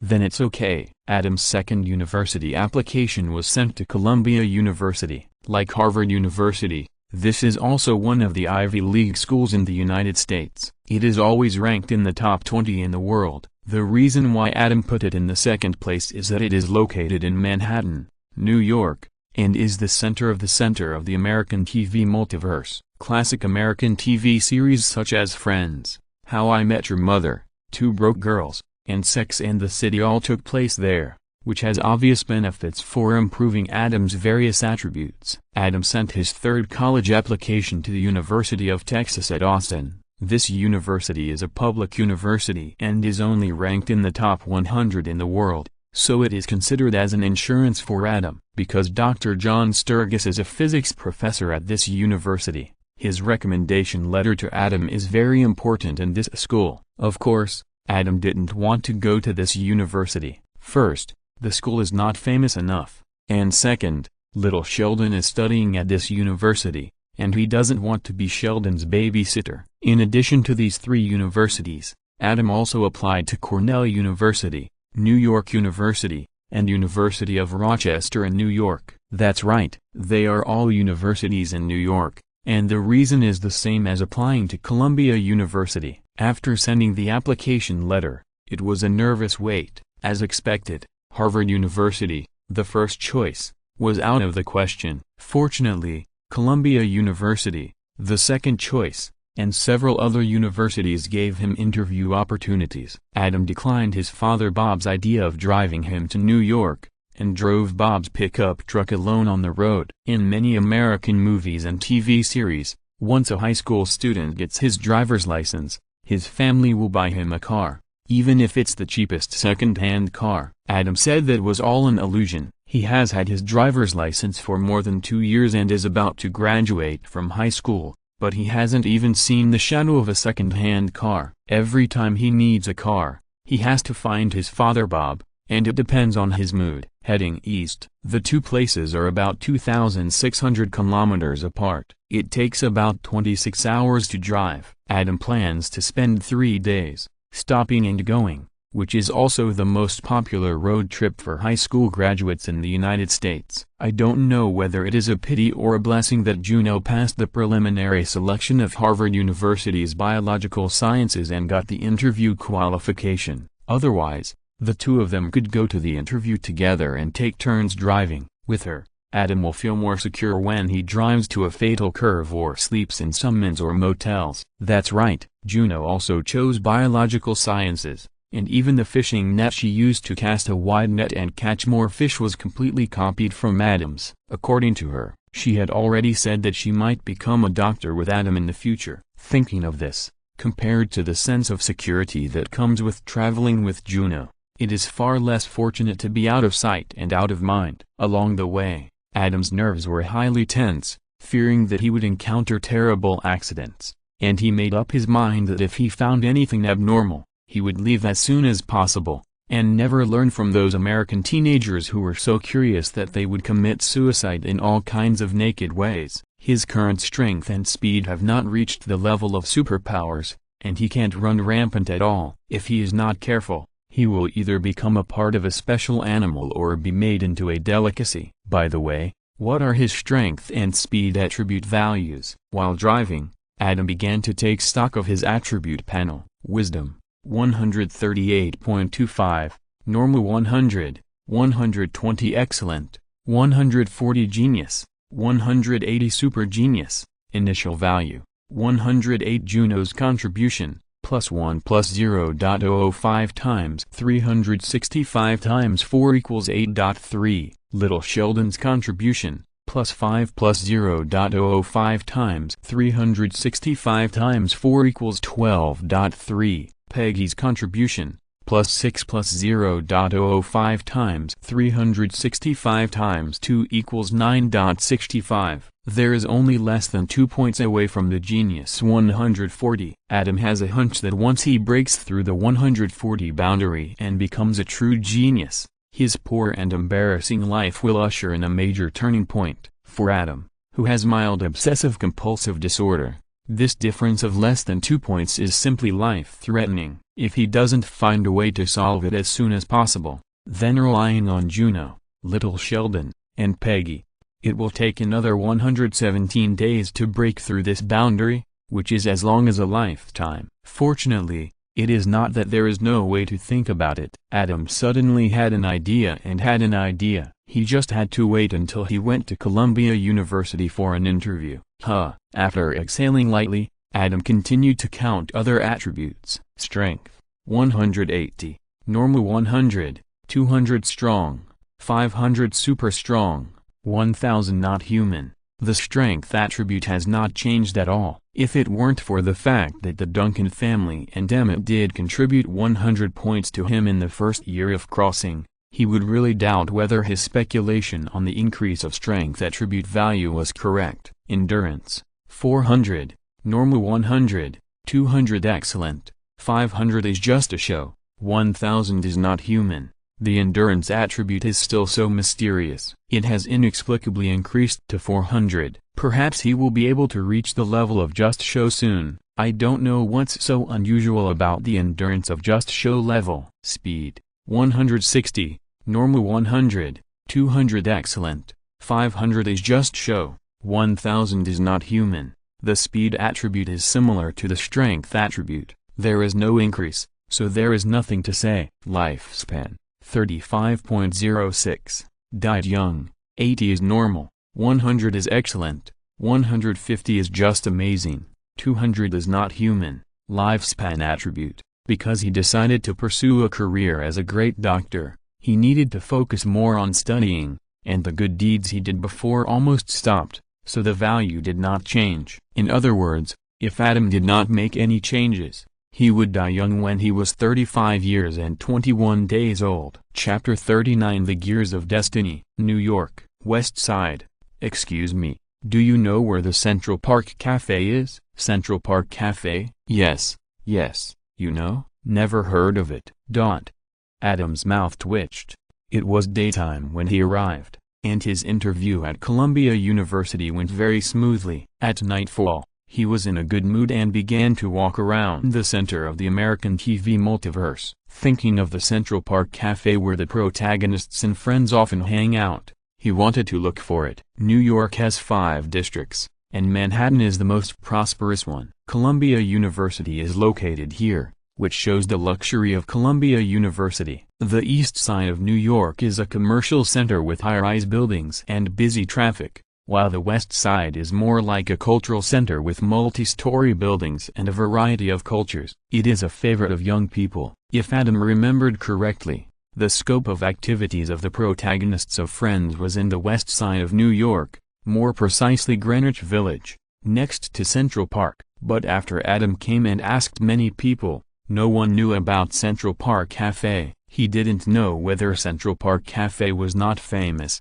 or there was no such group of people as Friends in this world, or the 6 people of Friends had not gathered yet. Oh, what a pity. After walking around for a while, Adam still didn't find any trace, and couldn't help but sigh in disappointment. Let's go to the Macallan bar again. Adam calmed down and focused his attention on the bar where the protagonists of the American TV series How I Met Your Mother often hang out. After asking a few passers-by and learning that there was indeed a Macallan bar a few blocks away, Adam set off happily. What he didn't know was that when he turned around, a group of people came out from the corner. 3 women and 2 men, all young, in their 20s. The man and woman in front were a couple. The 2 women and 1 man following behind were friends. Hey, Ross, look. The girl walking in front pushed her husband and pointed to a beautiful woman walking towards them on the other side of the road, reminding her excitedly, wow. The girl's husband Ross took a glance and found that she was indeed hot. He turned his head proudly to the 3 friends behind him and said,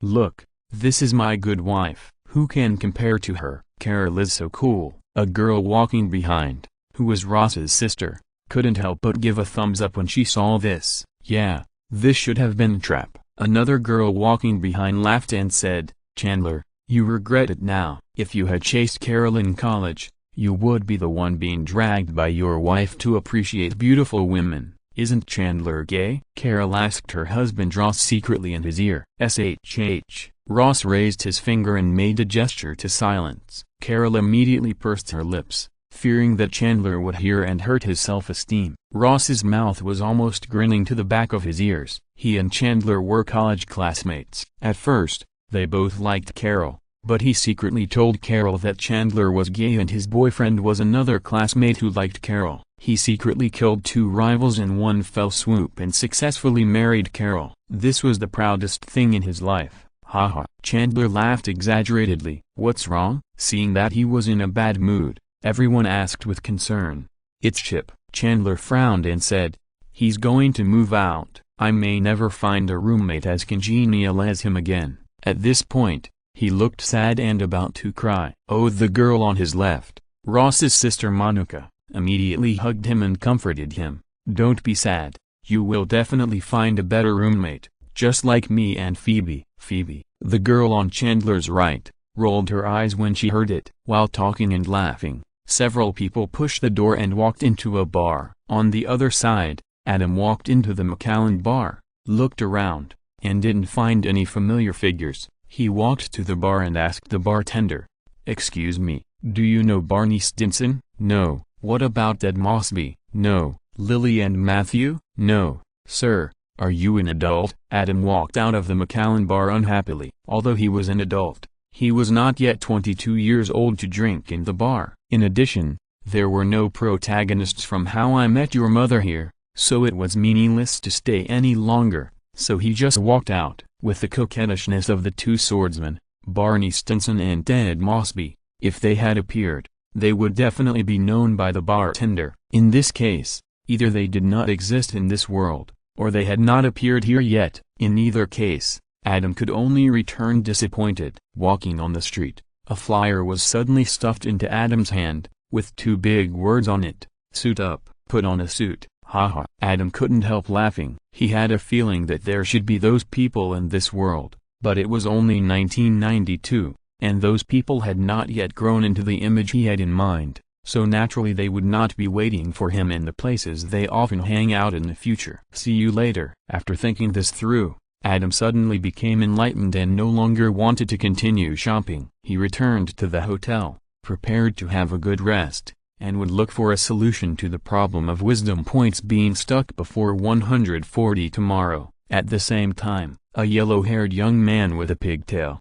a beard, a big bag on his back, staggering on the street, with a desperate look on his face, also received this flyer. He was originally going to go to Nicaragua as a volunteer with his lifelong love, Xiang Nan, but he didn't expect Xiang Nan to betray him and get together with a man in a suit, who was the man who frivolously wanted to high-five him in the coffee shop where they worked a few days ago. At that time, he felt sorry for the other party and felt that the other party did not understand the beauty of true love, but reality slapped him hard. True love was no match for Franklin in a suit. Even after he recorded a video begging Xiang Nan to come back to him, the man in the suit and Xiang Nan appeared in front of him, mocking and humiliating him. He was so desperate at the moment, until he saw two words on the flyer, "Suit up." What is the difference between the man in a suit and him? The answer he came up with is a suit. So, he took the flyer and walked into the suit shop resolutely. Amid the sound of war drums, he cut off his pigtails, shaved off his beard, buckled his vest, tightened his belt, put on his watch, tied his tie, tied his leather shoes, put on his suit, and straightened his shirt sleeves. When he stood up again, the message conveyed in his eyes was completely different. 30 years in the East, 30 years in the West. Don't despise the poor young man. At this moment, the gears of fate began to turn slowly, and the dragon-slaying boy would eventually become a dragon. P.S. Thanks to Snow51, Joni, and for the rewards. Chapter 40, Finding Leonard. New York, West Side. Adam randomly found a hotel to stay in. Looking at his gradually dwindling wallet, he secretly thought that it was time to find a way to make money. He hadn't noticed it when he was in Galveston, but now that he was out here, he really spent money like water, gas, food, water, accommodation, everything. In 4 years of high school, he made a total of $10,000 with the hard candy band. Most of it was earned from Gretchen, the only daughter of the local billionaire. Of course, he used formal means, such as singing and tutoring. Yes, it was real tutoring, the serious kind. He was not a real shameless person. He couldn't pretend to tutor people and charge them money while people spit on him under the table. Therefore, after Gretchen spitted at him, Adam regretfully gave up charging. If he persisted for a few more months, college tuition and living expenses would probably be enough. The billionaire's only daughter's generosity in not taking money as money was really no joke. $10,000 is the average monthly income of Americans for 3 months. For a high school student, it is indeed a lot. However, after that, he drove out with Jennifer and other girls, and the gas cost a full $2,000. Anyone who uses American pickup trucks knows that they are very fuel-consuming. This time, he also rejected the $2,000 handed over by his father Bob. because there are too many places to spend money at home. The money for Charlie's milk powder alone is not a small number, not to mention that there is also a troublesome child Gabby who gets into trouble everywhere, and in the end, more or less money has to be spent to settle it. Although Mother Amy works, her income is average, and Sister Teddy is about to take the college entrance examination, which will be a big expense. Adam replaced someone else's son, and he felt a little guilty. He thought that he could save a little for the family, so he said he would not accept the money. He did not get the scholarship from Columbia University, but with the help of the enthusiastic female teacher, he successfully applied for the student loan. As for living expenses,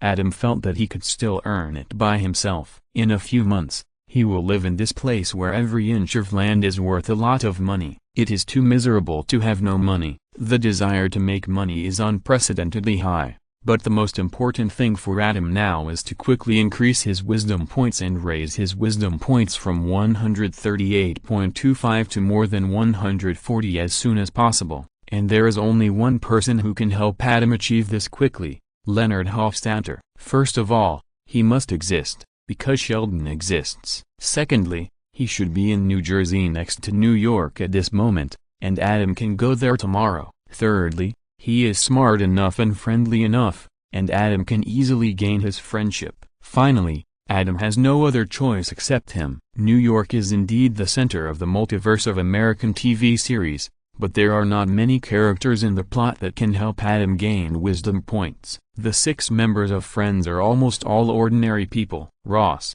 the only one with a doctorate, is in paleontology. Being at the bottom of the scientific contempt chain, it is natural that Sheldon despises him, because this kind of doctorate does not require strict IQ, and people with excellent IQ can get it if they work hard enough. And Ross does not look like a genius. The 5 members of How I Met Your Mother are all ordinary people. The only one who might be a genius is the future Marshmallow Justice. His major in law is similar to that of paleontology, which is still 99% sweat rather than 1% talent. This is also the reason why Adam just went to those familiar places and let go if he couldn't find them, except for the poor student Penny and the little Sheldon who has already contributed. All the 7 members of the Big Bang Theory can help Adam.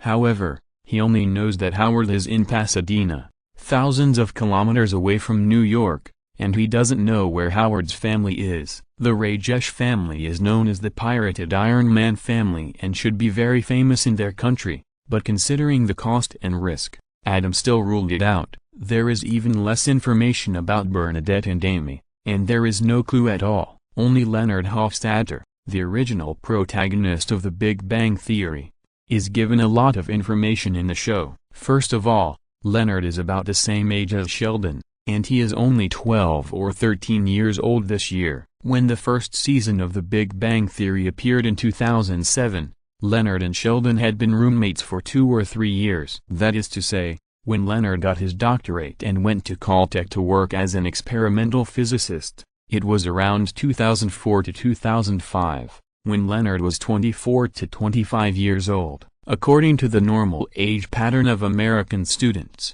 high school graduates are 17 or 18 years old, and college graduates are 21 or 22 years old. Because it is difficult to get a doctorate, it takes about 5 to 8 years, that is, 26 to 30 years old. Considering that Leonard is a genius with an IQ of 173, it is normal to get a doctorate at the age of 24 or 25. In addition, when Leonard and Sheldon quarreled, he said that he was not as good as Sheldon and went to college at the age of 11. It is estimated that Leonard belongs to the normal category of further study.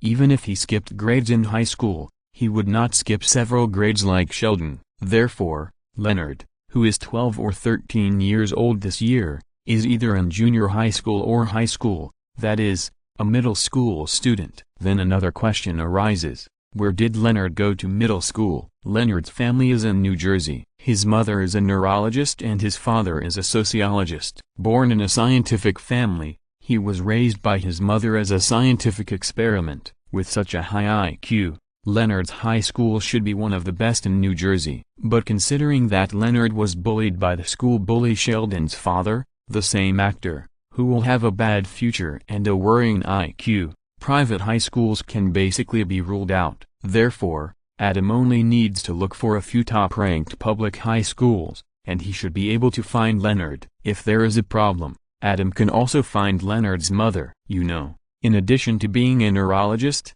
Leonard's mother is also a writer. As long as you are willing, you can definitely find her. Adam even has an idea on how to quickly lock on Leonard, who has no sense of existence in school. That is, don't look for Leonard first, but look for the school bully who looks exactly like Sheldon's father. The other party is a football player, and he is definitely a big shot in school, so it's easy to find him. As for the other party's youth now and when he grows up, it doesn't matter. Adam also saw photos of George when he was young at Sheldon's house. He still didn't believe it. Did they look different when they were young? New Jersey, Bergen County Key High School. Nancy, is it delicious? If it is, you can order more, so that others don't have to shave your hair when they pamper you. Ha ha ha. A group of students in football uniforms surrounded a small man wearing glasses, watching the leader holding the small man's head and forcing him to eat his hand hair, laughing wildly. A trace of helplessness flashed in the eyes of the small man,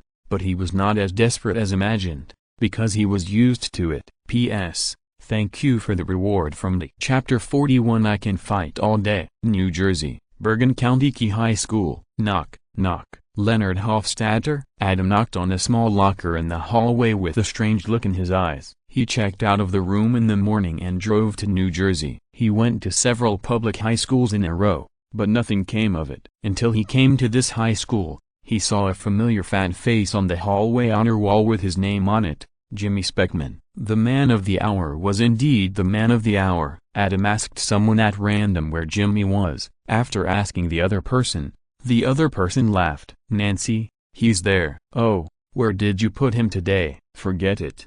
Go to the trash can, the locker or the girls' locker room. Adam first found the trash can, and then started knocking on the locker. I'm here, I'm here. A happy response came from the locked locker. Your mother is a neurologist and your father is a sociologist? Adam confirmed. Yes, yes. The voice from the locker was a little urgent. Can you let me out first? It's so crowded in here. Where is the key? Adam asked. Yes, at Jimmy's place. The voice in the locker suddenly became low. He said he would let me out after he finished playing basketball. What a bastard! Adam cursed indignantly. Leonard, wait, Adam Duncan, we'll go get the key for you and let you out. I heard you have asthma. How could you be locked in such a narrow space? Adam Duncan, do we know each other? The voice in the locker was moved.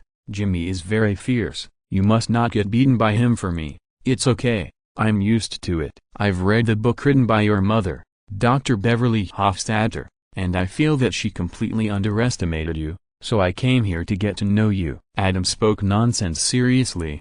As for that Jimmy, I'm not afraid of him. For a friend, what's wrong with fighting with him? The voice in the locker disappeared for a long time. I don't know if it was digesting the shameful news that Adam had read the book written by his mother about him, or was shocked at how he became a friend of Adam Duncan. Friend? What a familiar yet strange word. He has always wanted a friend, but the first person who is willing to treat him as a friend has read the book The Helpless Sadhu, which makes him feel mixed emotions. Joy, expectation, shame, worry. It's not easy. Adam has been waiting for the system to give a prompt. He has no superpowers and doesn't want to fight with those violent football players at all, but the system has not moved, which makes him a little headache. Who said Leonard is easy to fool? Geniuses are not fools. It seems that it is not feasible to quickly win Leonard's friendship by talking, and you must burn your boats. Jimmy Speckman. Adam gritted his teeth and decided to find this school bully. After a while,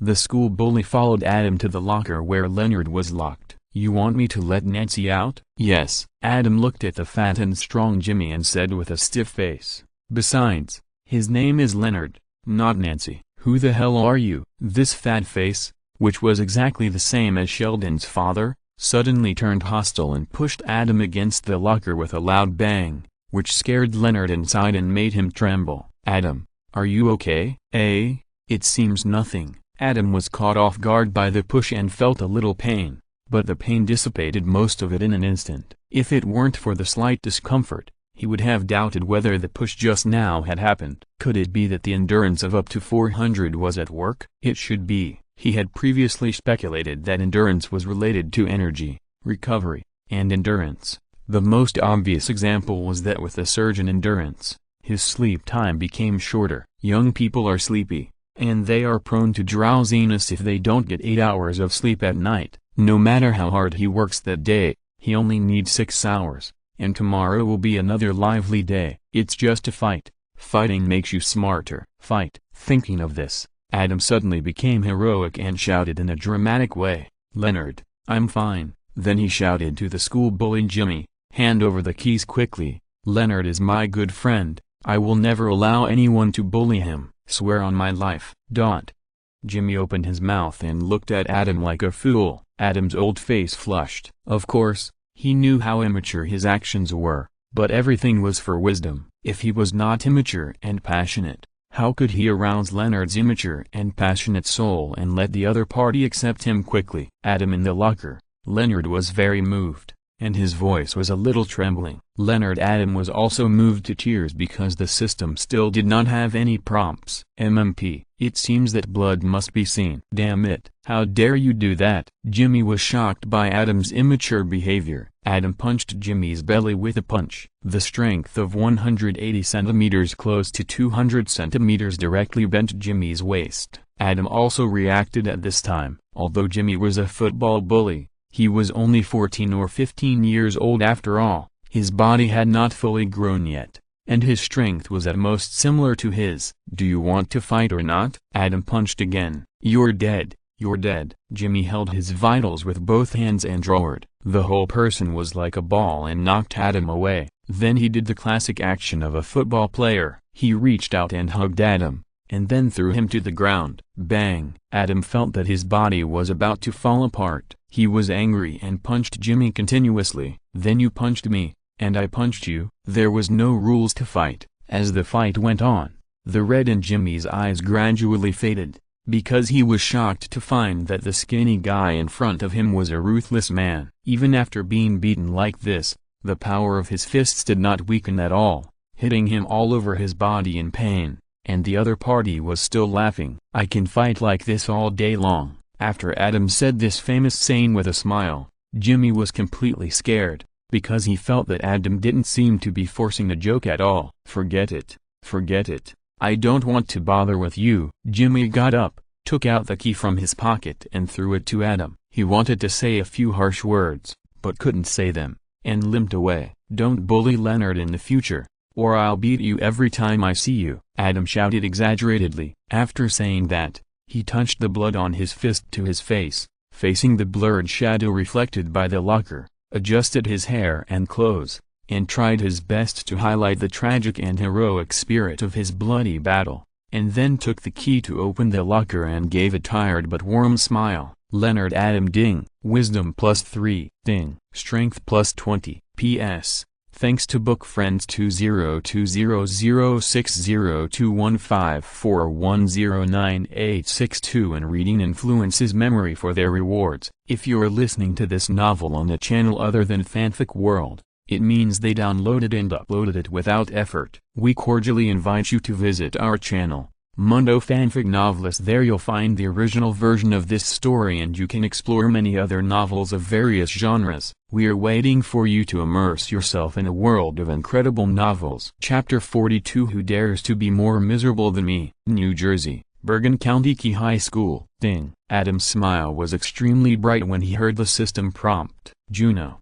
Sheldon, and Peggy also provided wisdom points in the past, but only Leonard provided strength points. Obviously, Leonard is a kind person. The wisdom points successfully exceeded 140, and he was promoted to a true genius. At this moment, Adam felt that his soul had been sublimated, and an unprecedented joy filled his body and mind. The memory that became a little blurry with each passing year was like a rag wiping away the condensed water mist, and it was as clear as a mirror in his mind. Time began to go backwards.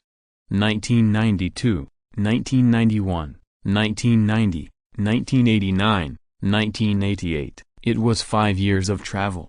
1987, 1986.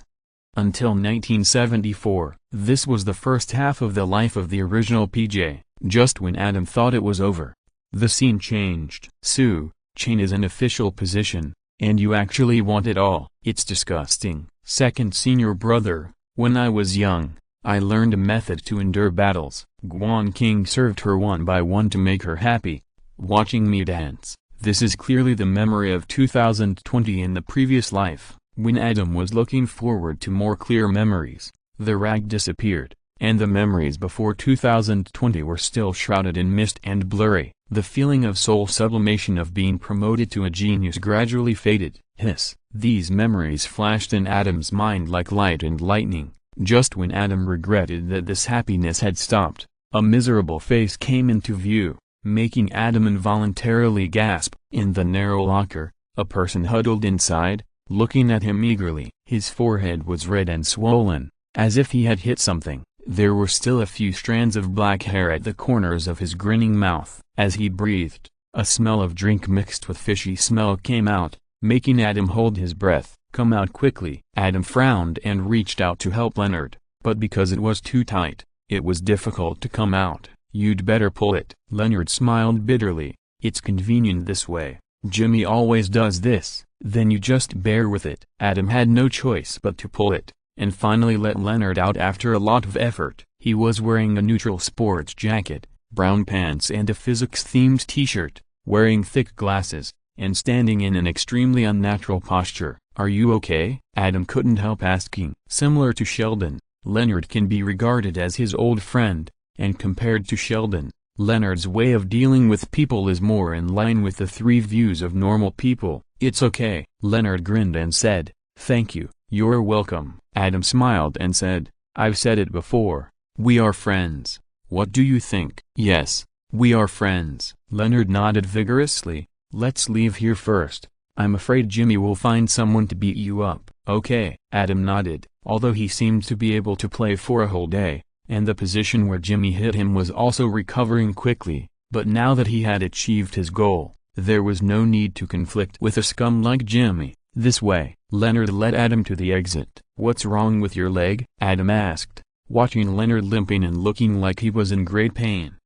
Leonard's old face that grew too fast turned red, but under Adam's concerned eyes, he was still embarrassed to lie and said awkwardly, it was Jimmy. He pulled up my underwear and made me miss a line there, saying that he wanted to see if I could drop a ball at the same time as the New Year's Eve program in New York Times Square, when counting down to 0.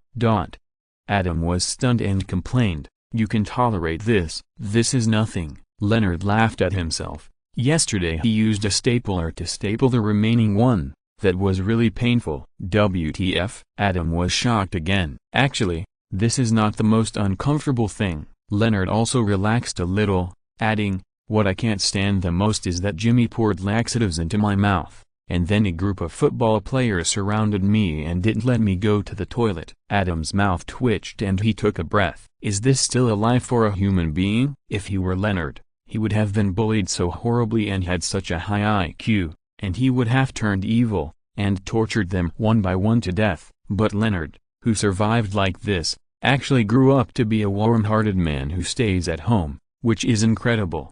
The wound on your forehead and the hair at the corner of your mouth were also caused by him? Adam looked at him with pity. Oh, this is not it. Leonard quickly reached out to clean the hair and rub the wound on his forehead. This is another person. He wanted to eat walnuts, and couldn't find anything to hit for a while. Everyone bullied you? Adam said speechlessly. Not either. Leonard was embarrassed to say it again. Some bullying behaviors. He really couldn't say it. For example, the Hawaiian punch drink he drank was spiked with urine. He was stripped naked and thrown into the women's locker room. There was even a parrot living in his underwear. There were so many strange things like this. Why don't you tell your parents, or just transfer to another school? Adam couldn't help but ask. It's no use telling me, as long as I have to go to school. It doesn't matter where I go, Leonard said in a very mature tone.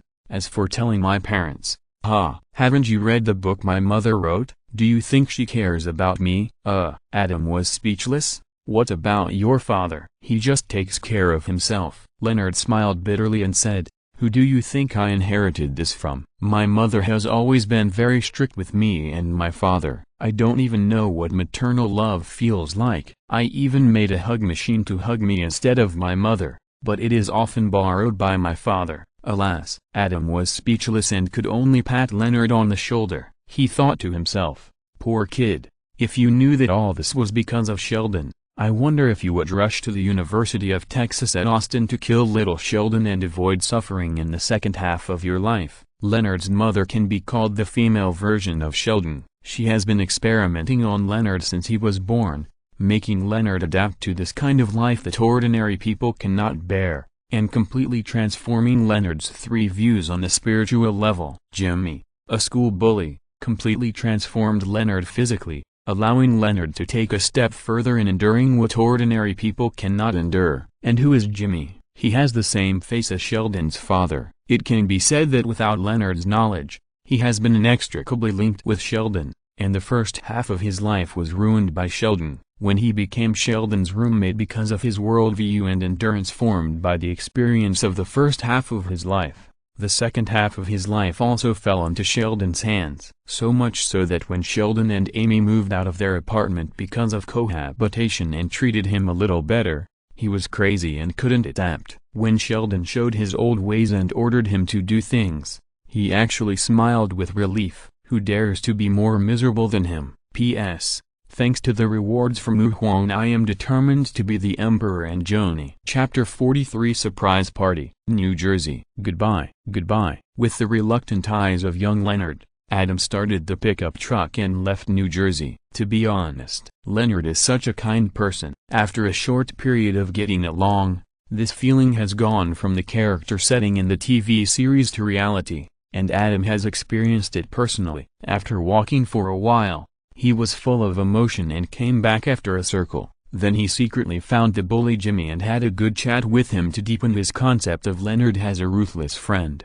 Don't mess with Leonard. Then he drove away again. Texas. Galvez County. Duncan's home. Surprised, unexpected, when Adam opened the door, a group of people suddenly jumped out, holding a banner that read "Welcome Columbia student Adam Duncan home," and shouted in unison, "Wow!" Adam responded exaggeratedly. In fact, he had already guessed that there would be such a surprise party. There is no way. This is a party country, the kind that will have a party at the end of the world. Of course, Adam called his family as soon as he heard the news that he had passed the interview at Columbia University. Columbia University is a truly prestigious school, and Adam's admission is definitely a great honor for the Duncan family. 3 days is enough time for the family to prepare a grand party. All the relatives and friends of the Duncan family came. In fact, this is the same as the grand banquet for guests after the college entrance examination in the East. "Let me hug you." Mom Amy was very excited. She came up and gave him a warm hug,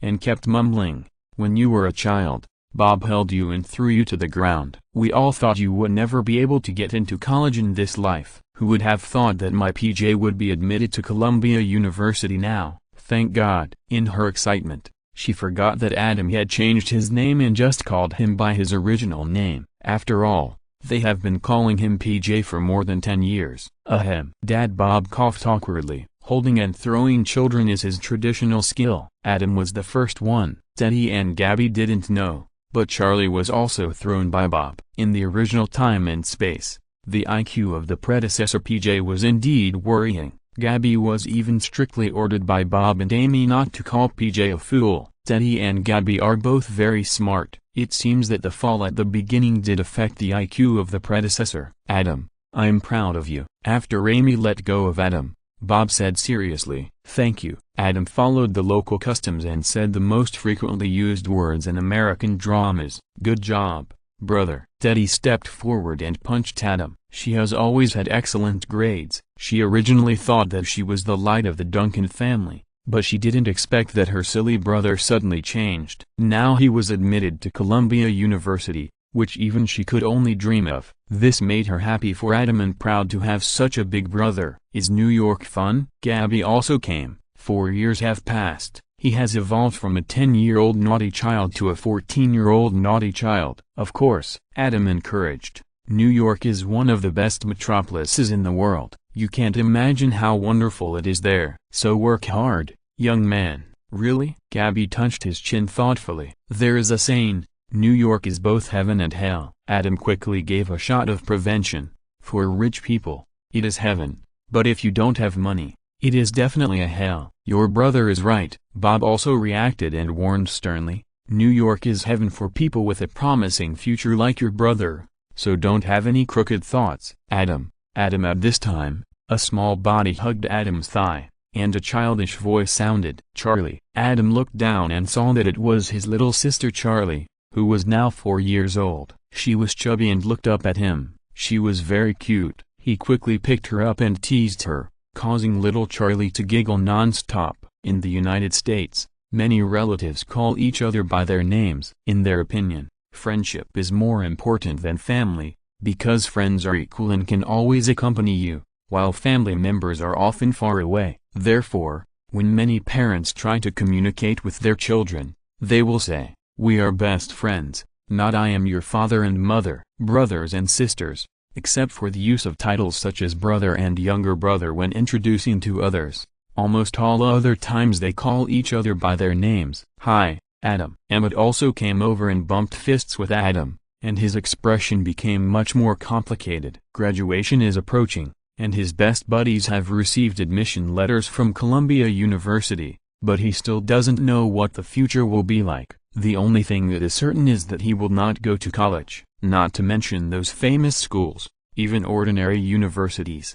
The tuition is not something his family can afford, and he dare not gamble on the future with such a high student loan. As for the fake universities and community colleges with lower tuition, he is not interested in even taking high school courses, so how can he be willing to spend money to go there? If nothing unexpected happens, he will be unemployed after graduation, and then he will have to go into society to make a living. Adam knows this very well, but he can't do anything about it. In the original time and space, the predecessor could help Emmett because the predecessor needed help with the food truck, and anyone could help. Adam will go the path of a great doctor in the future, which is completely unrelated to Emmett. After graduation, the two of them will be like two lines, going further and further away until there is no intersection. This is cruel, but also very realistic. Isn't it the same in the previous life in the East Country? Unless Adam wants to show off, or has some ulterior motives, deliberately organize some parties or something, and it is obvious that Adam is full of moral integrity and is not that kind of person. Besides, Emmett is not a beautiful classmate. Congratulations. After Adam and his relatives and friends had a good time, Juno came forward to congratulate. "Congratulations." Adam smiled. His eyes glanced at Karen, who followed Juno closely, and secretly thought it was a pity. Not only have the good cabbages become spirits, but they also come in groups. During this period, Juno also went to Harvard for an interview and passed it smoothly. "I will go to New York to visit you when the time comes. Don't be unwelcome," Juno teased. "Of course you are welcome." Adam smiled. Harvard University is in Boston, about 340 kilometers from New York, and it only takes 3 or 4 hours to drive. It is indeed not far, and Adam's welcome is not perfunctory. Although he knows that Juno is a bloodthirsty Little Red Riding Hood, and there is another extremely evil Little Red Riding Hood by her side, but after 4 years of getting along, Adam feels that Juno is still harmless to him. Besides, after 4 years, he is destined to take the Harvard Medical School entrance examination. At that time, he will most likely still be hanging out with Juno. It is better to keep in touch with Juno than to not know what kind of familiar stranger Juno has become. P.S. Thank you for the reward from the Chapter 44. I write online articles in the United States. Duncan's house. Late at night, the party was over. Adam and Teddy helped Bob and Amy clean up the mess and went to bed. Adam's mind was still echoing with his conversation with Juno. "The prom is next week. Do you have a date?" Juno smiled. "No." Adam looked at Juno in surprise. He didn't understand what she meant. Was she inviting him? Although it was a shame for a boy to have no date at a high school prom, for a man with a good reputation like Adam, there was no worry about it. He was about to graduate and start a new journey. Adam didn't want to develop a short-term friendship, especially if it was a friendship with interests, and he was now focused on making money as quickly as possible, so he didn't plan to invite any date. "Can you do me a favor?" Juno glanced at Karen beside her and said with a wry smile. "Can you invite Karen to be your date for the prom?" "What?" Adam said in disbelief. "Did I hear you right? You want me to invite Karen?" "Yes." Juno hugged Karen and said with pity, "I want to give Karen a normal ending to high school." "Oh." Looking at Karen standing obediently beside him, as if the conversation between Adam and her had nothing to do with her, Adam thought, "Why me? Do I have a better choice?" Juno asked back. Adam nodded suddenly. "Just a dance?" "Yes, just a dance." Juno rolled his eyes at him. "What else do you want to do?" "Well, Adam smiled awkwardly. "No problem for me, but it depends on Karen." "I'll listen to Juno." Karen smiled brightly. "You two are really good sisters." Adam laughed dryly. Although he was amazed by Karen's smile, he was awed in his heart. Karen's current state is obviously not right, even weirder than when she followed Jennifer. Adam already believed Jennifer's words that Karen was a psychopath. "We are best friends forever." Karen touched a heart-shaped pendant with the letters BFF hanging on her neck and smiled sweetly. "Hee hee." Adam smiled perfunctorily and winked at Juno. "Juno, let's talk alone, let's talk outside." Juno patted Karen's hand, whispered a word, followed Adam out of the room and came to the front yard. On a well-trimmed lawn, several big trees stood upright, and an old tire was tied to a rope and hung on a branch, forming an alternative swing. "What's going on?" Adam said seriously. Although Karen was very tempting to him, he didn't dare to touch Karen in this state. "I guess you can see it too." Juno sighed. "Karen's state is not good. I want her to get in touch with more people and experience more normal people's experiences." "Is it safe?" Adam finally couldn't help it. "Don't worry." Juno smiled, with an expression of "I told you so." "I'm here." "No problem." "Haha." Adam smiled awkwardly. "We are all friends. We should help each other, right?" When Juno asked him why he was afraid of her, he always denied it, and this conversation just now was the first time in 4 years that he was honest with Juno that he was indeed afraid of her. "Yes, we are friends." Juno looked at Adam and said seriously, "Okay." Adam was relieved and smiled. "No matter what happened between Karen and you, since you," Juno asked, Adam Duncan, "will definitely help." "Thank you." Juno patted Adam and smiled meaningfully. "Believe me, you will never regret this decision in the future." Adam's mouth twitched, thinking, what kind of tiger wolf words are these? But, when Adam came back to his senses from his memories, an hour had passed.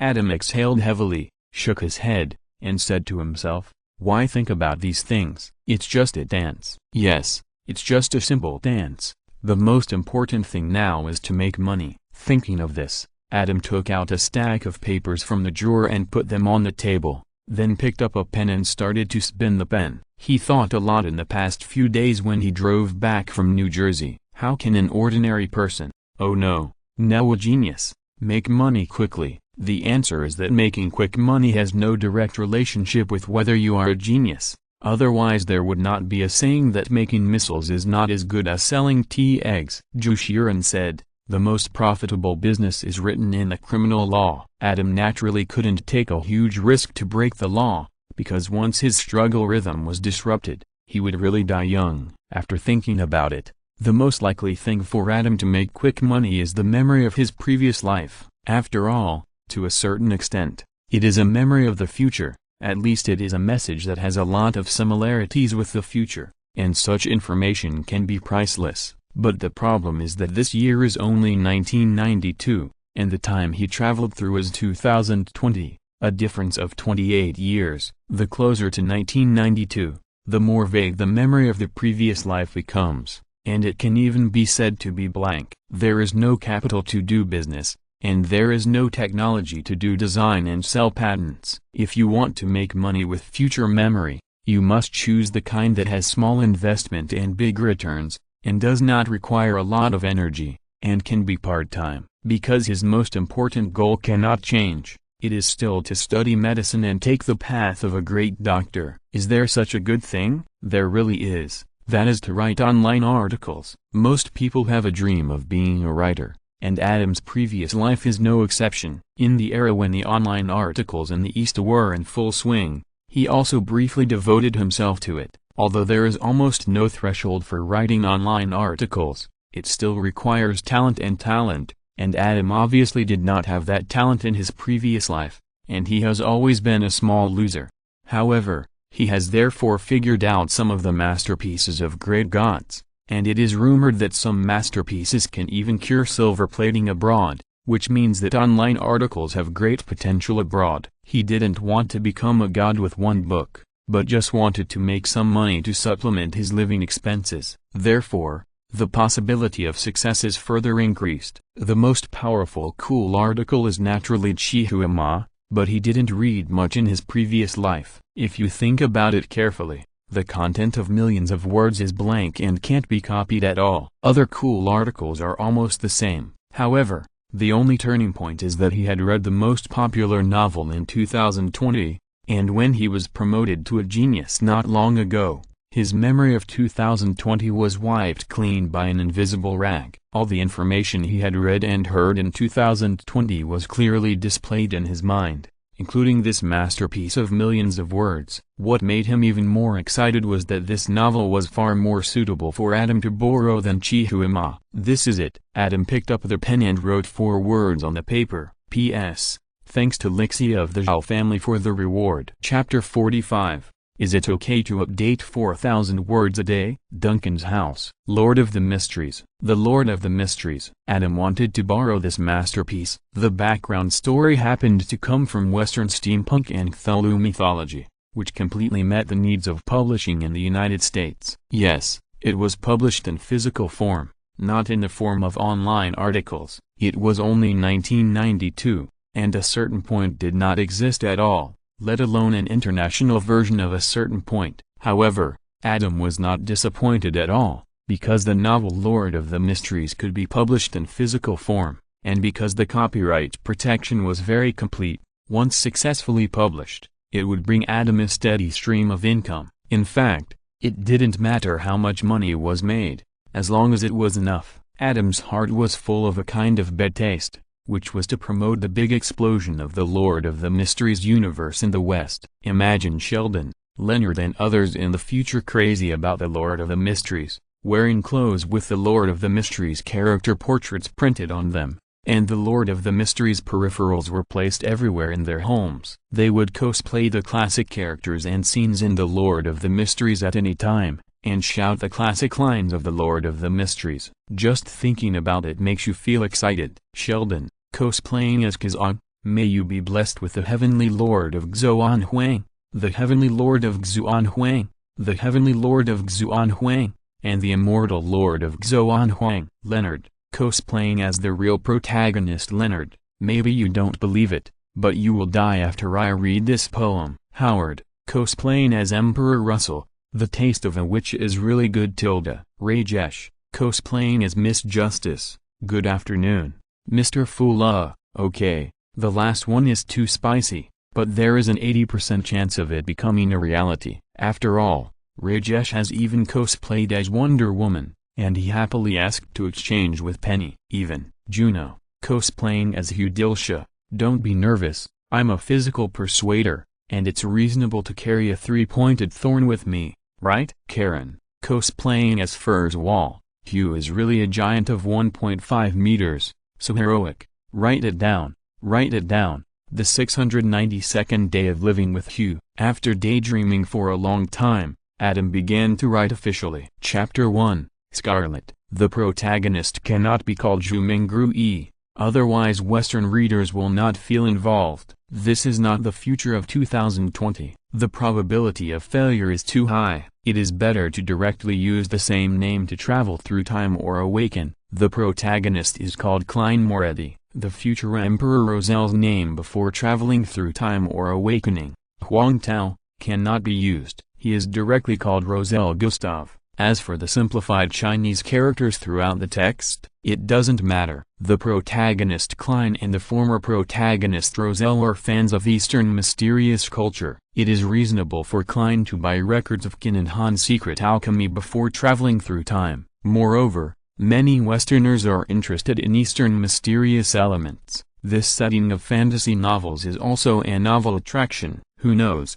It might become popular by then. Many middle school boys in the West will want to copy Klein's path. One by one, they will go to New West to sign up to learn Chinese. In the end, they will be abused and cry, shouting, "Klein and Russell are worthy of being the protagonists. They can master such difficult characters." This is a language that even gods cannot master. This can also be regarded as Adam's contribution to the cultural output of the parallel world. Except for these small places, Adam only needs to translate directly from Chinese to English. The 10,000 words a day that he fantasized about when he was a little loser in his previous life is not a dream. 2 hours later, Adam threw down the pen, rubbed his wrist, picked up the paper and counted. There were dense handwritings, but there were less than 1,000 words in total. Although he didn't need to conceive, translation was also an extremely energy-consuming chore. How to use precise words to more accurately express the original artistic conception of the Lord of Mystery is really difficult for someone who has never been engaged in translation work. 10,000 words a day?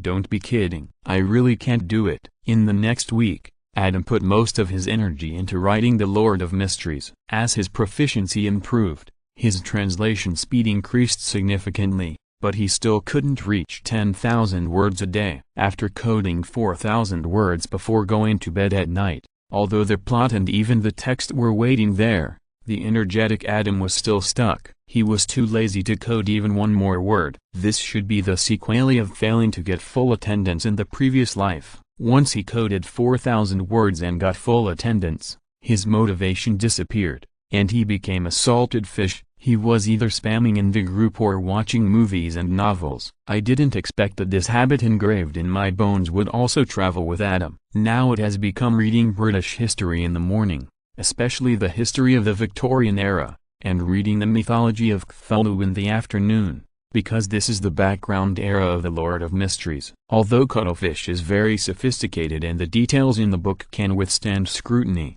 it belongs to Cuttlefish. Adam must study it in depth. Otherwise, when he becomes famous and participates in interviews, he can't say he doesn't know when others ask for more in-depth details. For example, Sheldon and his group are the ultimate nitpickers. They can pick out a detail and expand it infinitely. Those with loose logic will be despised by them. Just like Lois fell from the sky, should Superman catch her? Sheldon's answer is that if Superman really loves Lois, he should not catch her. Otherwise, according to the speed of free fall and Superman's strong arms, Lois will be cut into 3 pieces. Compared with this, it is obviously more merciful to fall to death directly. In this way, the time for reading and thinking is much more than the time for typing. Fortunately, the physical publication of novels by American publishing houses is different from the rhythm of daily updates of online articles in the previous life. A novel can be published with about 200,000 words. At Adam's current pace, 2 months of summer vacation are enough. For subsequent chapters, it depends on the situation. After submission, if it is seriously not suitable for the local environment, then it will be decisively cut and find another way to make money. With his ordinary appearance, like Joey in Friends, he could work as an extra or waiter in a coffee shop or bar. The working hours are flexible. The salary is not low, and he can easily support himself. But Adam estimated that the probability of success is still very high. Lord of Mysteries has more than 4 million words. Even if it is calculated as 400,000 words per book, 10 books can be published. By then, he can publish 1 book a year and write about 1,000 words a day, which will not affect his work, study and daily life at all. Ding-ling-ling. Adam, it's for you. Teddy walked in with a phone, with a playful look on his face. It's Juno. Tonight is the 1992 graduation dance. Is Juno the girl you invited? No. Adam ignored his sister's gossip, took the phone, chatted with Juno for a few words, stood up, stretched, looked at the sunset outside the window for a while, and then started to change clothes. For some reason, Barney Stinson's famous quote in How I Met Your Mother suddenly appeared in his mind. Suit up. Tonight will be a legendary night. Chapter 46. Legendary Night. Duncan's house. Wow, my son is so handsome. Seeing Adam in a suit and tie come out, Mom Amy praised from the bottom of her heart. The girls you invited tonight are so lucky, aren't they, Bob? Yes, yes. Dad Bob nodded repeatedly and said narcissistically, Adam, seeing you is like seeing me when I was young. Looking at Bob's bald head and big belly, Adam's mouth twitched and he couldn't help but said, Dad, can I trouble you for something? Anything. Bob patted his chest, then seemed to think of something, leaned close to Adam's ear, and his expression was slightly nonsensical. Do you want safety measures? Look, Dad has prepared it for you. Tonight is your graduation party, and there is no curfew. While speaking, he took out a dozen of what looked like magic-linked playing cards, which instantly reminded Adam of Rajesh and Howard. In the future, Rajesh and Howard will also carry a dozen with them at all times, and they are super confident in themselves. Bob is obviously also very confident in his son. However, Adam actually wanted Bob to make a list of the things he liked to do when he was young. For the sake of his hairline, Adam was ready to ban them all. Of course, it was no wonder that Bob had the wrong idea. In the United States, it will be promoted to the whole world in the future because of the influence of Hollywood, that is, various festivals and parties, which are the high incidence period of image mosaic distortion. And because of the parties held on special holidays, the image mosaic distortion rate will increase by several percentage points. A group of crazy men and women with exploding hormones made an appointment on the day of their separation, hugging and swaying together under the dim flickering lights and emotional background music. Unless you have practiced the Sunflower Manual, who can bear it? Bob. Mom Amy's voice became louder and rolled her eyes in annoyance. Please. Bob winked and said, Adam is already an adult. Of course there are some things that need to be explained to him. Do you want to have a grandchild now? Damn it, of course not. Amy shouted, Adam is the most promising child in our family. I will never tolerate him being bound by a child. Then, he pulled Adam and warned him seriously, you must not kill anyone. Like your mother, I was good at dancing, singing and writing poetry, and I almost became a star, but because I was cheated by your father and got pregnant, now I can only stay in a small town as a nurse. Mom, huh? The child you are pregnant with is me. Adam couldn't help but interrupt Amy's mumbling. Oh, yes. Amy also reacted and smiled. Mom didn't mean anything else. You are the fruit of our love. We all love you. I don't regret the choice at the time. But if it is possible, take the path of your dreams, realize your dreams, and then raise children with someone you love. That would be happier. Right? That makes sense. Adam nodded, with a serious face. With Amy's happy but somewhat worried eyes and Bob's encouraging but somewhat vulgar eyes, Adam took Bob's 2 car keys, drove the pickup truck, and drove to Karen's house. According to the party tradition, if conditions permit, boys should drive to the homes of the invited girls to pick up their girls and go to the party together. The car drove past Sheldon's house and saw Sheldon's brother George standing by the car in a suit. Adam then remembered that they were classmates and George was also graduating today. He stopped the car and greeted them. Hi, George. Humphrey. George snorted coldly and turned his face away from Adam. Missy, what's going on? Adam asked Missy, who was standing aside and watching the fun with a smile. He hates you. Missy smiled. I can see it. Adam shrugged and said, but why? Veronica. Missy pouted like a little adult. She is my brother's girlfriend now, so, do you understand? Veronica Green, Veronica Mitchell, or Veronica May? Adam said uncertainly. The phenomenon of having the same name is the same everywhere, and he just happens to know several Veronicas. Fki. Little George raised his middle finger. It's the Veronica with a pair of dimples when she smiles. Missy rolled her eyes and reminded, oh, it's Veronica May. Adam suddenly realized, she does have a pair of very sweet dimples. OMG. Believe me, that is definitely a gift from God. Congratulations, little George. I heard that Veronica has become a good girl now. I wish you all the best. After saying that, he smiled and stepped on the accelerator and drove away. Beauty is a disaster, and it has been the same in ancient and modern times, both in China and abroad. Veronica used to smoke, drink, tattoo and cheat. Boys had to line up to know her, but she knew it in her heart and didn't think she was a good girl, so Adam knew her very well. Of course, like Jennifer and other girls, This kind of friendship that is not public all started quietly and ended quickly and naturally. 2 years ago, Mary, a loyal believer and Sheldon's mother, organized a Hell House event on Halloween night under the assignment of the church pastor in the name of the church. In the haunted house, 7 situational dramas were used to show the 7 deadly sins in Christianity, namely gluttony, greed, laziness, lust, arrogance, jealousy and rage, in order to make people seek salvation from God after understanding the sins. The effect was very good, but people were just watching the fun. No one was willing to go to the angel played by Mary to confess their sins, until the girl who was usually very unrestrained saw the 7 deadly sins, especially the terrible consequences of lust. She was scared and ran to Mary to confess. From then on, she changed her mind and actively participated in church activities. She behaved dignifiedly, had a holy expression, and looked like a devout believer. This girl was Veronica. Before the Hell House event, George had taken a fancy to Veronica, and Veronica was naturally unrestrained at that time. Seeing that Sheldon helped her with her homework, she even took the initiative to invite George to her house to play. Unfortunately, Veronica was curious about the activities of the Hell House, and went in with George to take a look. After that, Veronica turned into a dignified and holy saint. The previous initiative towards George completely disappeared, saying that she only wanted to serve God wholeheartedly. George's mood at the time can be imagined, but then he saw Veronica, who had changed her style and became as dignified and holy as a saint, and he was even more moved. He even kissed Veronica in a trance during the church activities in full view of the public, and was punched into the holy water pool by Veronica. This relationship was temporarily suspended until George,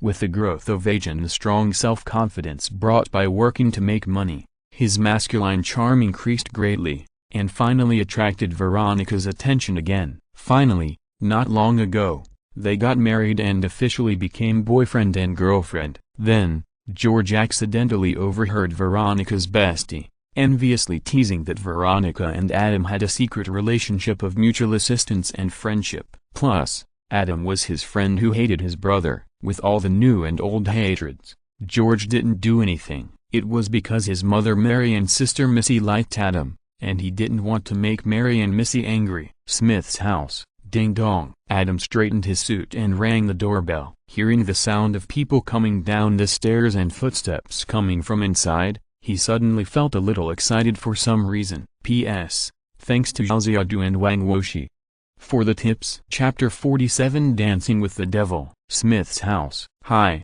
Karen. As soon as the door opened, there was a dazzling white light. Adam forgot Karen's weirdness for a moment and greeted her from the bottom of his heart. Karen just glanced at Adam, stepped aside with an indifferent look, and went back upstairs. This little, big cold skin. Adam frowned, a little unhappy with the other party's attitude, but thinking that this was the first time Juno asked him to do something seriously, he decided to endure it. He secretly complained in his heart, it turns out that she is a psychopath. Maybe she is also a lesbian. Otherwise how could she treat me like this? Karen was obviously still putting on makeup upstairs, and Adam was bored wandering downstairs. It can be seen that Karen's family conditions are good, and the furniture and other things are quite classy, but there is too little fireworks. I don't know if it is because her parents work away from home all year round, and Karen is often alone at home.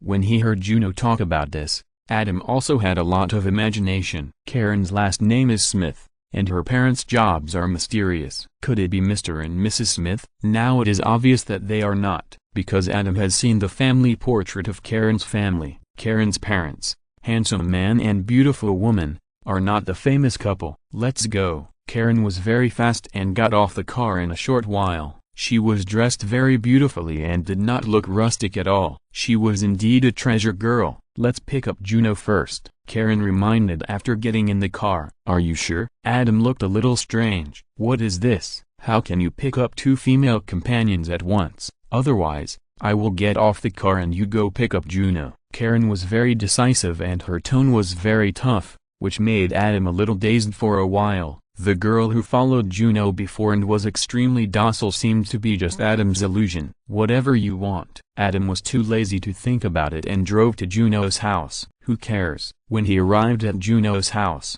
he said what he wanted. Juno's father and stepmother were surprised but very calm. It seemed that everything that happened to Juno had a reasonable explanation. Although they didn't know what the reasonable explanation was, they were used to it. Juno's little sister winked and said in amazement, but Juno suppressed her with a backhand. The three of them drove to the school. The 1992 graduation dance had already begun. When they arrived at the scene, they found that Emmett was still dating Ivy, the teddy best friend he disliked. Adam smiled understandingly at Emmett's embarrassed expression of blushing face. "It's better to make do than to be single. Ivy is better than having white hands." The hard candy band is really disbanding this time. Emmett was infinitely sad. "As long as you remember, hard candy will always be there." Adam patted Emmett on the shoulder. "That's true." Emmett didn't want to act like a child. Hearing that, he pulled himself together and bumped into Adam. He looked back and forth between Juno and Karen,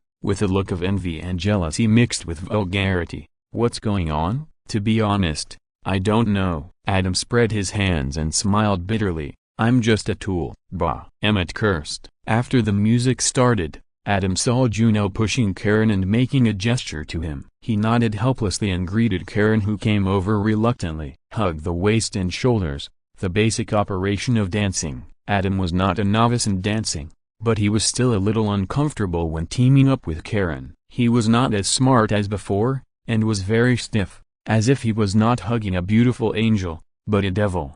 Dancing with the devil. This word kept echoing in Adam's mind. The more he thought about it, the more he felt that it had a profound meaning. He secretly gave himself a thumbs up. He recalled that when he was a punk in his previous life, for safety reasons, many of the jokes were written in a very obscure way, so that no one could see them. This made him a little disappointed, and he wanted to highlight the key points and remind him, try it carefully. Stay away from Juno. Just as Adam was immersed in the mood of self-admiration, a cold and threatening voice suddenly sounded in his ears. "What?" Adam looked up at Karen, who was close at hand. "Stay away from Juno." Karen stared at Adam straight, with a dangerous light flashing in her eyes, which made Adam feel palpitating. After confirming the look in her eyes, she was indeed a dangerous psychopath. "I can't afford to offend her. I can't afford to offend her." "Of course it's no problem." Adam laughed dryly. "After tonight and this summer vacation,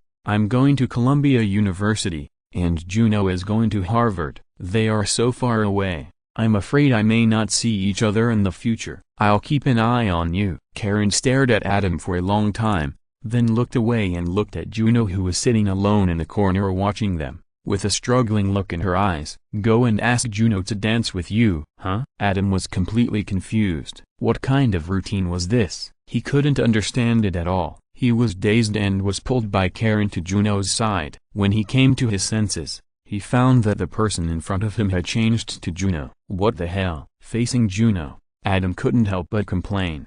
"Do you know what Karen said to me?" "I know." Juno smiled. "Ignore her." Adam's mouth twitched, feeling tired and didn't want to talk anymore. "When are you going to New York?" Juno led the topic. "It depends." Adam thought about it. "Then I'll wait for you." Juno smiled and said, "When the time comes, you and my car, we'll take turns driving. First take you to Columbia University, then we'll go to Harvard." Yeah? Adam, who was poor and had no car, nodded at first, then realized the problem. Yes, Karen and I," Juno said cunningly. "Didn't I tell you? Karen is going to Boston too." "What is she going to do?" Adam was shocked. "Karen is a typical poor student, not to mention Harvard. She can't even get into an ordinary university. She's going to college," Juno said as a matter of course. "Loxbury Community College." It turned out to be a community college. Adam nodded, then looked at Juno with a strange look, sighed in his heart, and no longer had any doubts. There is no community college that can't be attended, but it has to go to Boston. Karen and Juno are really good girlfriends, just like Hugh and Furs in The Lord of Mysteries. After the song ended, Adam was pushed back to Karen by Juno. The dance didn't last long. Because it was organized by the school and had various rules, everyone was looking forward to the second dance, which was held in Gretchen's castle-like villa. The biggest difference there was unlimited drinking. That's right. Although people in the United States are not allowed to drink until they are 21 years old, that is in public. Of course, people can spend as much as they want in private. Otherwise there would not be a series of American high school parties. Adam would not be absent. P.S. Thanks to Dar _ and Haging Zion Yi and Tai Dan Dao Training Institute for the rewards. Chapter 48 The Hangover, Gretchen's House. Castle Villa. The grand party is in full swing. Adam was so drunk that his face flushed, and he walked out to get some fresh air. In the United States, a party that is worthy of praise can be without anything, but alcohol is a must. Americans like to hang out in bars, holding glasses, without any dishes, and drinking all night long. Men in the bar drink like this, thinking, get yourself drunk, and get others drunk. Women in the bar drink like this, thinking, give others a chance, and give yourself a chance. They are not children, and they all understand the mystery. The same is true at parties. Those who drink very crazily and carry beer barrels to their mouths at every turn, in addition to being in the limelight, the biggest hope is to go crazy with alcohol. Tonight is the graduation party, and the craziness is even higher than other times. Some students who are usually gentle and polite are a little agitated, not to mention those who are already crazy. After tonight, those who should go to college will go to college, and those who should go out to mix in society will mix in society, and they will be clearly divided from now on. Most of the crazy ones are football players, except for the captain and quarterback. Few of them are specially recruited by universities, which means they will be unemployed after graduation. Maybe they will be trapped in this small town for the rest of their lives, and some of them will be mediocre. Some will become alcoholics, and they will commit domestic violence at any time, providing a theoretical basis for the mass production of villains and perverts in American TV series by Happy America. Don't ask, it's the shadow of childhood. The ghosts and wolves howling in the castle came one after another. Adam shook his head. He just went to Gretchen to thank her again for the recommendation letter. After drinking and making noise, an hour passed. When he came out and went to the hall, Juno and Karen were gone. When he was considering whether to withdraw now and go back to type, he saw a figure sitting alone on the stone steps, pouring wine into his mouth. When he looked closely, it was Sheldon's brother George. Why are you alone? Where's Veronica? Although George gave him the middle finger in the afternoon, Adam didn't have much opinion about George. On the contrary, he admired Sheldon as a brother. If the future does not change, after Sheldon's father passed away, it was George who silently supported the Cooper family, and finally earned a foundation through hard work. From childhood to adulthood, George hated Sheldon, but he silently provided Sheldon with living expenses during his studies, even though Sheldon always looked down on him as his brother. This is a responsible man. Ignore me. George waved his hand impatiently. Okay. Adam shrugged and prepared to leave. Appreciation is appreciation, but it does not mean that he is willing to be treated as a donkey's liver and lungs. No one owes anyone anything. She's going to college. Just after turning around, George's lost voice came from behind. Adam's mouth twitched. You might as well not call George Cooper, but Jings Cooper. This is really fragrant, just a turn away. So, watching her and those classmates talking and laughing about each other's future college life, I suddenly feel like I am going to lose her. George took a sip of wine and said painfully. Adam understood. Although George is Sheldon's older brother, he doesn't have Sheldon's high IQ or Missy's high IQ. His grades are so bad that he can't even play his favorite football. His family's financial conditions are not good, and his football skills are not good enough to be recruited by college. Therefore, George, who is quite self-aware, had never considered going to college. He plans to find a job after graduation or start his own business to make money. In fact, he has already started to do so, and he found that he is still very interested in and talented in business. But when he saw Veronica and her classmates gathered together and talked about their future in college,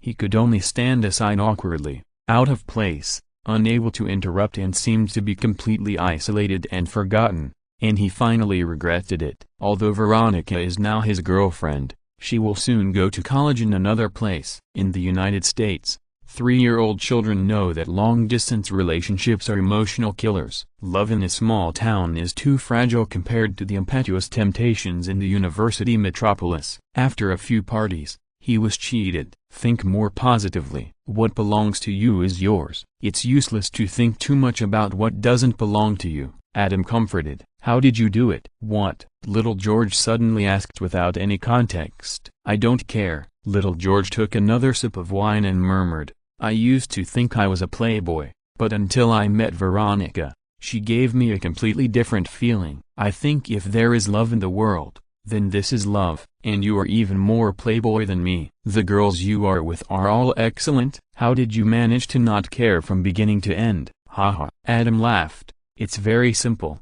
Just really don't care. In the matter of feelings, whoever cares will get hurt, especially in the world of American TV series. Before he is completely tired, Adam will never consider love, even if the other person is a real goddess. Because once you get involved, you may encounter some weird things that your heart can't stand. For example, the happy enemies and friends, Ross and Rachel, broke up and got together many times, and they each had a lot of love during this period. Ross almost hooked up with Rachel's sister, Rachel hooked up with Ross's girlfriend's father, and then Rachel almost hooked up with Joey. What Adam couldn't accept was that Monica and Uncle Richard, a friend of his parents, claimed to be true love, and then Monica almost hooked up with little Richard. Even Ross and others couldn't stand Monica's weird love view. If it were you, could you imagine it? In addition, the daily interactions between friends, the oil and the oil, are very casual. For example, Phoebe praised Joey and brutally pushed him. When Rachel and the others were playing Twister, Joey stood behind them and made gestures and winked. If he wasn't a character in an American TV series, he would definitely not stand it. You don't understand. Little George finally confirmed that Adam was a real playboy, shook his head and smiled bitterly. No, you don't understand. Adam smiled and said, do you think Veronica is your true love? Believe me, she is at most an important passerby in your life. In The Big Bang Theory, Sheldon said that his brother got married early, divorced, and remarried. The so-called true love Veronica met during this period was at most the object of George's early marriage, and they would still have to separate in the future. George had even made a bet with his father that he would never get married before the age of 30. It's just talk. It's just hearing. Don't take it seriously. Ha, you're here, take us home. Juno and Karen came out with shaky steps, lying on Adam's shoulders and grinning. Okay. Adam staggered to his feet, patted George, helped Juno, got on a pickup truck, and drove to Karen's house at Juno's request. There was no doubt that he was drunk driving, but fortunately this was a small town and the distance was not far. Adam safely sent them there, helped Juno in, and then blacked out. If you're listening to this novel on a channel other than Fanfic World, it means they downloaded and uploaded it without effort. We cordially invite you to visit our channel, Mundo Fanfic Novelist. There you'll find the original version of this story and you can explore many other novels of various genres. We are waiting for you to immerse yourself in a world of incredible novels. Chapter 49, The Trembling Big Bad Wolf. The next day. Pain. It hurts so much. My head hurts. The dream full of strange whispers quickly shattered. Adam, who was sleeping soundly, felt an abnormal pain in his head, as if someone had hit him hard with a stick. He reached out and touched it.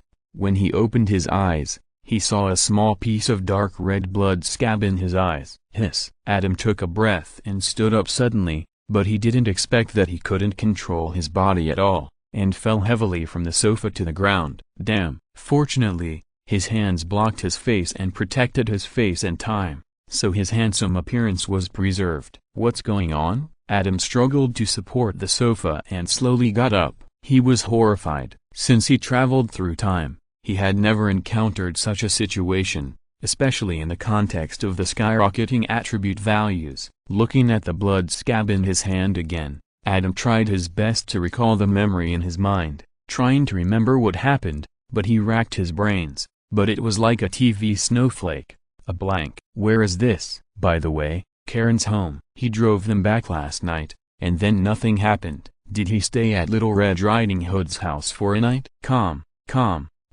Taking a few deep breaths, Adam said to himself, "At least I'm still alive." After saying that, he suddenly thought of something and quickly checked his whole body.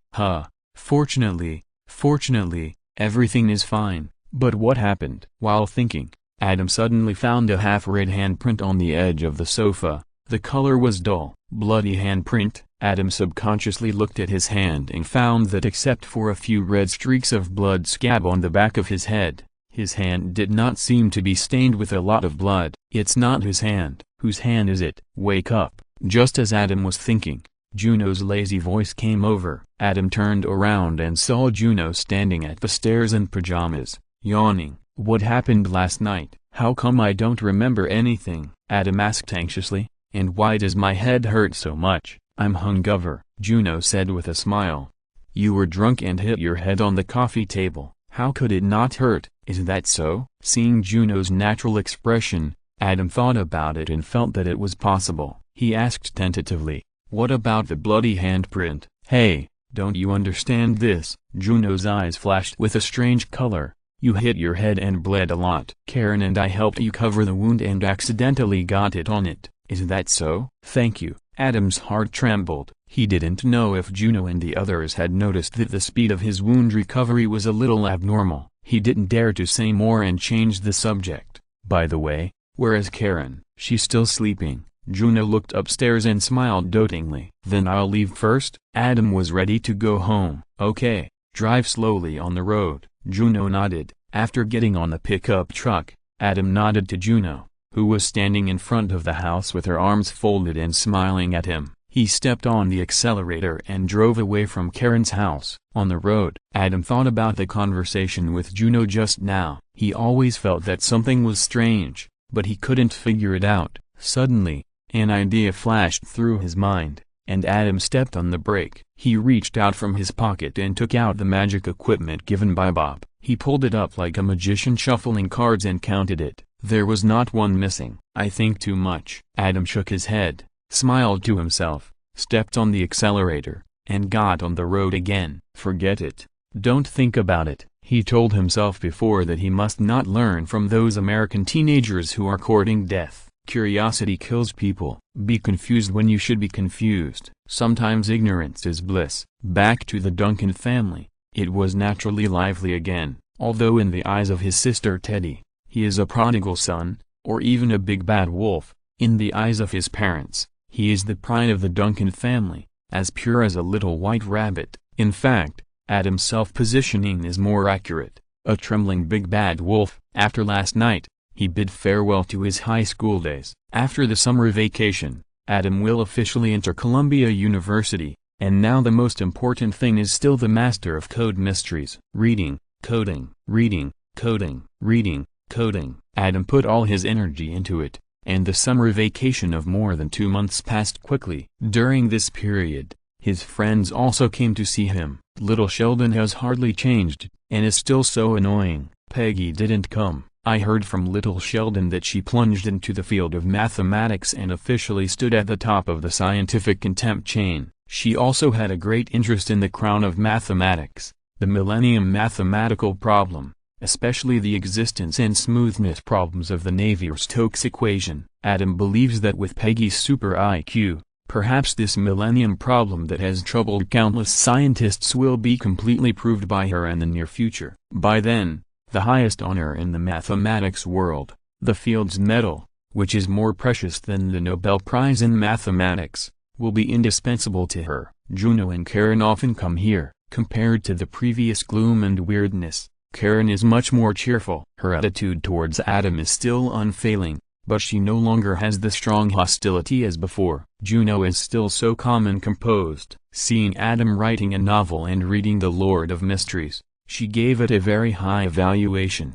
As expected, she began to follow the update, which made Adam, who was a salted fish, very troubled. Because Juno seemed to be able to see through people's hearts, she usually did not wear the red hoodie that made Adam psychologically traumatized. But once they were dissatisfied with the update speed, 2 little red hats appeared in front of Adam's desk, standing on the left and right, not speaking, but just smiling at him typing. Under the light, between the 2 tall shadows, there was a short, helpless and pitiful figure. Compared with this, sending Blades to urge for updates is simply weak. So, the plan to write half of the first volume of The Lord of Mysteries in more than 2 months of summer vacation was completely changed. They saw a clown painted with red, yellow, white and other colors running over. He first threw tennis balls into the sky, and then, when people's attention was drawn to the air, a bunch of flowers, a bunch of Seville chrysanthemums,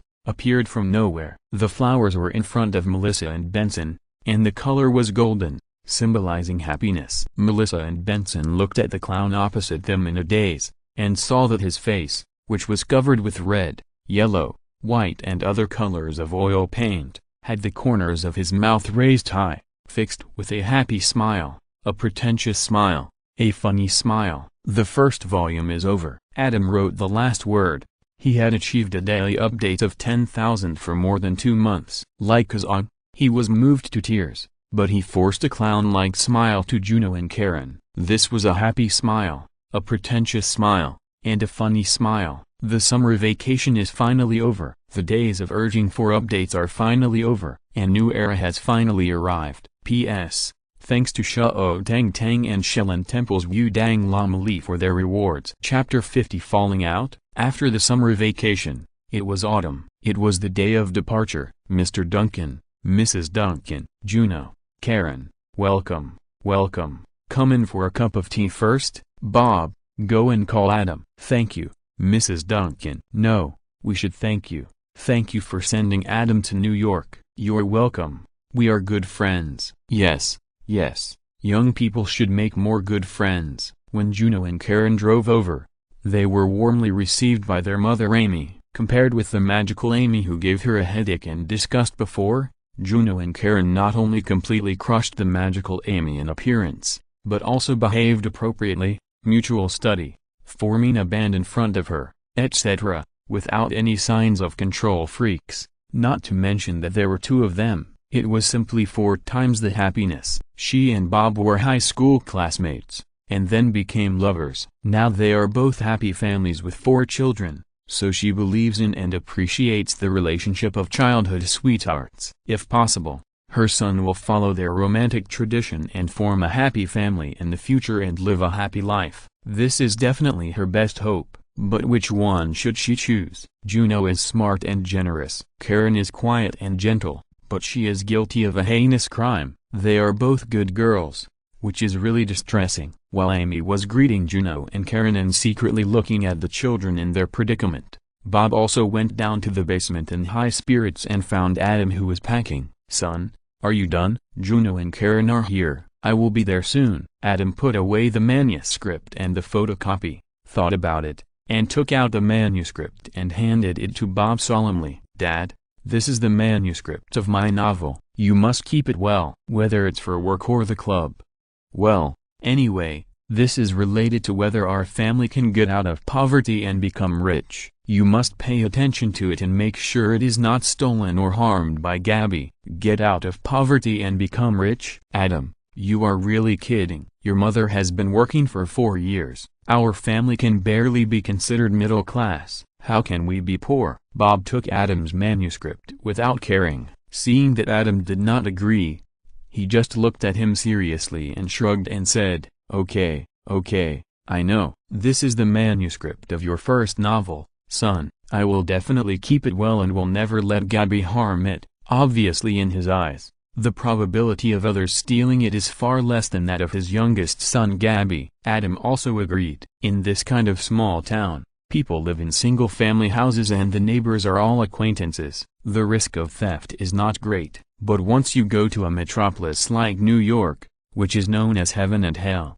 you may encounter all kinds of weird things. Being robbed when going out and breaking into a house are completely basic operations. For example, in Friends, Joey and Chandler's apartment was robbed. Of course, this was mainly due to Joey's stupidity. But in The Big Bang Theory, Sheldon and Leonard's apartment was really robbed. The door lock was pried open, the alien notebook and other things were gone, and the only thing that made Sheldon relieved was that his tons of comic books were not stolen. But even so, Sheldon was afraid of being robbed again. First, he couldn't sleep, and then asked Howard to install an advanced anti-theft device. After he was captured by the anti-theft device and became incontinent, he decided to completely leave Pasadena, where crime was frequent. After eliminating countless places, he finally chose one. But unexpectedly, as soon as he got off the train, his luggage was robbed openly. Sheldon had no choice but to buy a ticket back to Pasadena immediately. Later,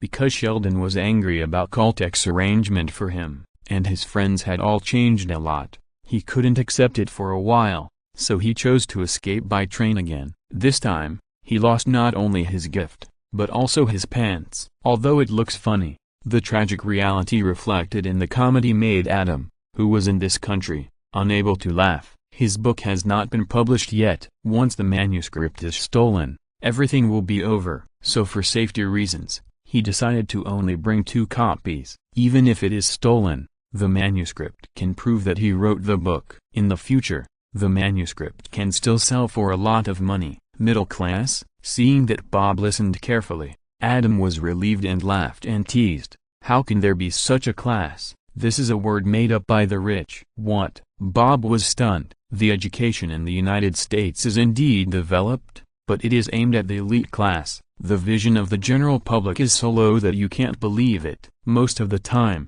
what the upper elites say is what it is. This is the case in the future era without the internet, not to mention the 1990s when information is not developed. The middle class is a completely false concept. Adam explained, the property in the bourgeoisie and the proletariat refers to the ownership of the means of production, that is, assets, and the so-called property of the middle class has been replaced by the property of property. Owning property does not mean that you own assets. The middle class is just the proletariat with some property. Bob opened his mouth wide and said in disbelief, "Is it really like this? What do you think?" Adam shrugged and said, "What's the difference between you and those proletarians in your eyes? It's just that the house is slightly bigger, the car is better, the clothes and food are slightly more refined, and you are still working for others." Bob's mouth twitched, and he found that this made sense. He was really speechless. For a while, he was a little depressed. Anyone who knew that the class he had been struggling for his whole life and wanted to enter did not actually exist would find it difficult to accept.